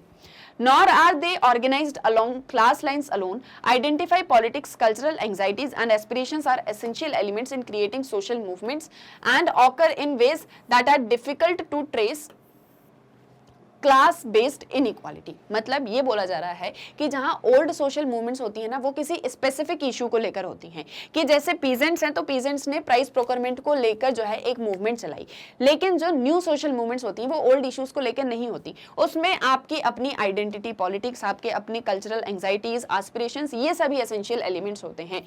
Often these social movements unite participants across class boundaries। इसमें ऐसा नहीं होता, जैसे सबसे सिंपल तरीका है, जैसे मैंने आपसे कहा कि वुमेन्स मूवमेंट है तो उसमें सिर्फ वुमेन्स ने पार्टिसिपेट किया जेंडर डिस्क्रिमिनेशन को लेके, लेकिन जो न्यू सोशल मूवमेंट्स होती हैं उसमें क्लास बाउंड्रीज नहीं होती हैं, उसमें पूरी सोसाइटी एज अ होल, मतलब एक ही पार्ट बन के सभी जो है साथ में आते हैं और फिर किसी स्पेसिफिक इंटरेस्ट या किसी स्पेसिफिक इशू को लेकर फिर फाइट करते हैं। तो जैसे फॉर एग्जाम्पल हमने वुमेन्स की बात करी कि जेंडर डिस्क्रिमिनेशन की हमने बात करी, या फिर एक बहुत अच्छा एग्जांपल है कि 2012 में जो निर्भया मूवमेंट हुई, तो उस निर्भया मूवमेंट के अंदर सारे मेल्स भी थे, उसके अंदर सारी फीमेल्स भी थी, जिन्होंने रेप के मतलब रेप जो होते हैं उसके अगेंस्ट उन्होंने कहा कि फास्ट ट्रैक कोर्ट जो है वो बननी चाहिए। तो उसमें सभी साथ में आए, उसमें जो है गरीब लोग भी साथ में थे, उसमें अमीर लोग भी साथ में थे, उसके अंदर जो है वुमेन भी साथ में थे, उसके अंदर मेन भी जो है साथ में थे, उसके अंदर बच्चे भी थे। तो इस तरीके से जो है ऐसे मूवमेंट रन होती है, वो होती है आपकी न्यू सोशल मूवमेंट, जिसमें किसी तरह की कोई क्लास बाउंड्रीज नहीं होती। फॉर इंस्टेंस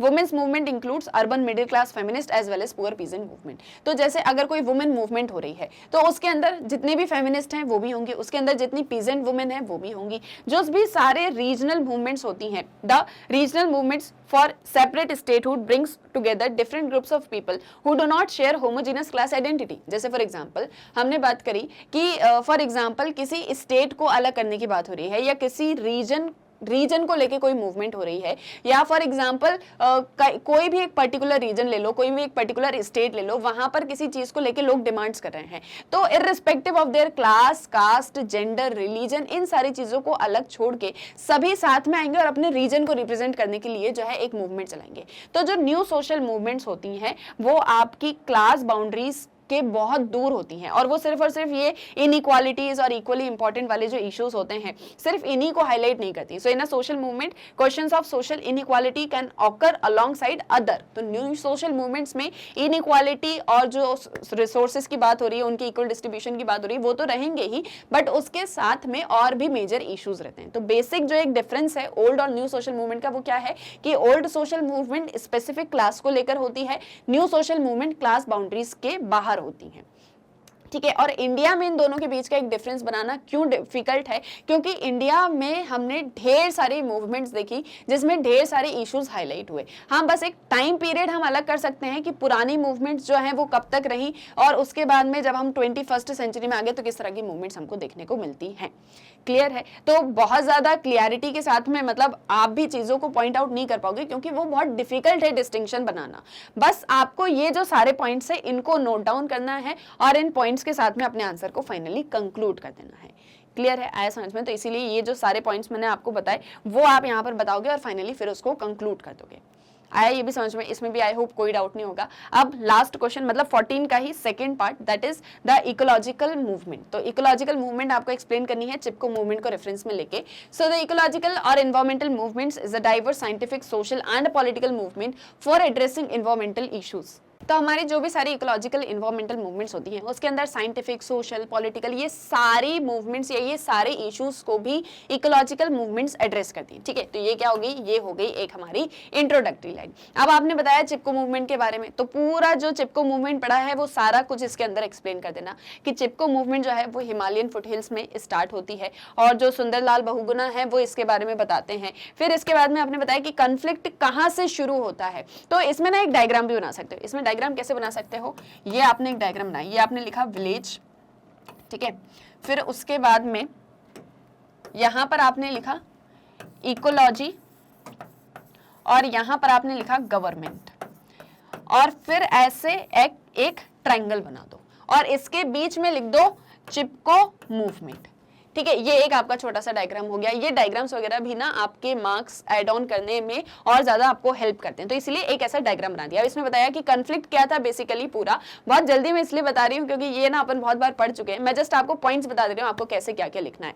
तो चिपको मूवमेंट हिमालयन फुटहिल्स में स्टार्ट हुआ, सुंदरलाल बहुगुणा ने अपनी बुक के अंदर इसको एक्सप्लेन किया। तो बेसिकली ये जो कॉन्फ्लिक्ट था ये एक विलेजर्स, गवर्नमेंट और इकोलॉजी के बीच का इशू था, जहां पर गवर्नमेंट ये चाहती थी कि कैसे वो टिम्बर को सेल आउट करके जो है रेवेन्यू अर्न कर सके। तो आपने ऐसे लिखा टिम्बर सेल और ऐसे कॉलोन और फिर रेवेन्यू अर्न, मतलब टिम्बर को जो है सेल आउट करके उसने क्या किया, कॉन्ट्रैक्टर को पूरा फॉरेस्ट दे दिया, कॉन्ट्रैक्टर फॉरेस्ट को कट करेगा, उससे टिम्बर बनाएगा, उसको फिर सेल आउट करेगा, उससे रेवेन्यू किसको मिलेगा, गवर्नमेंट को।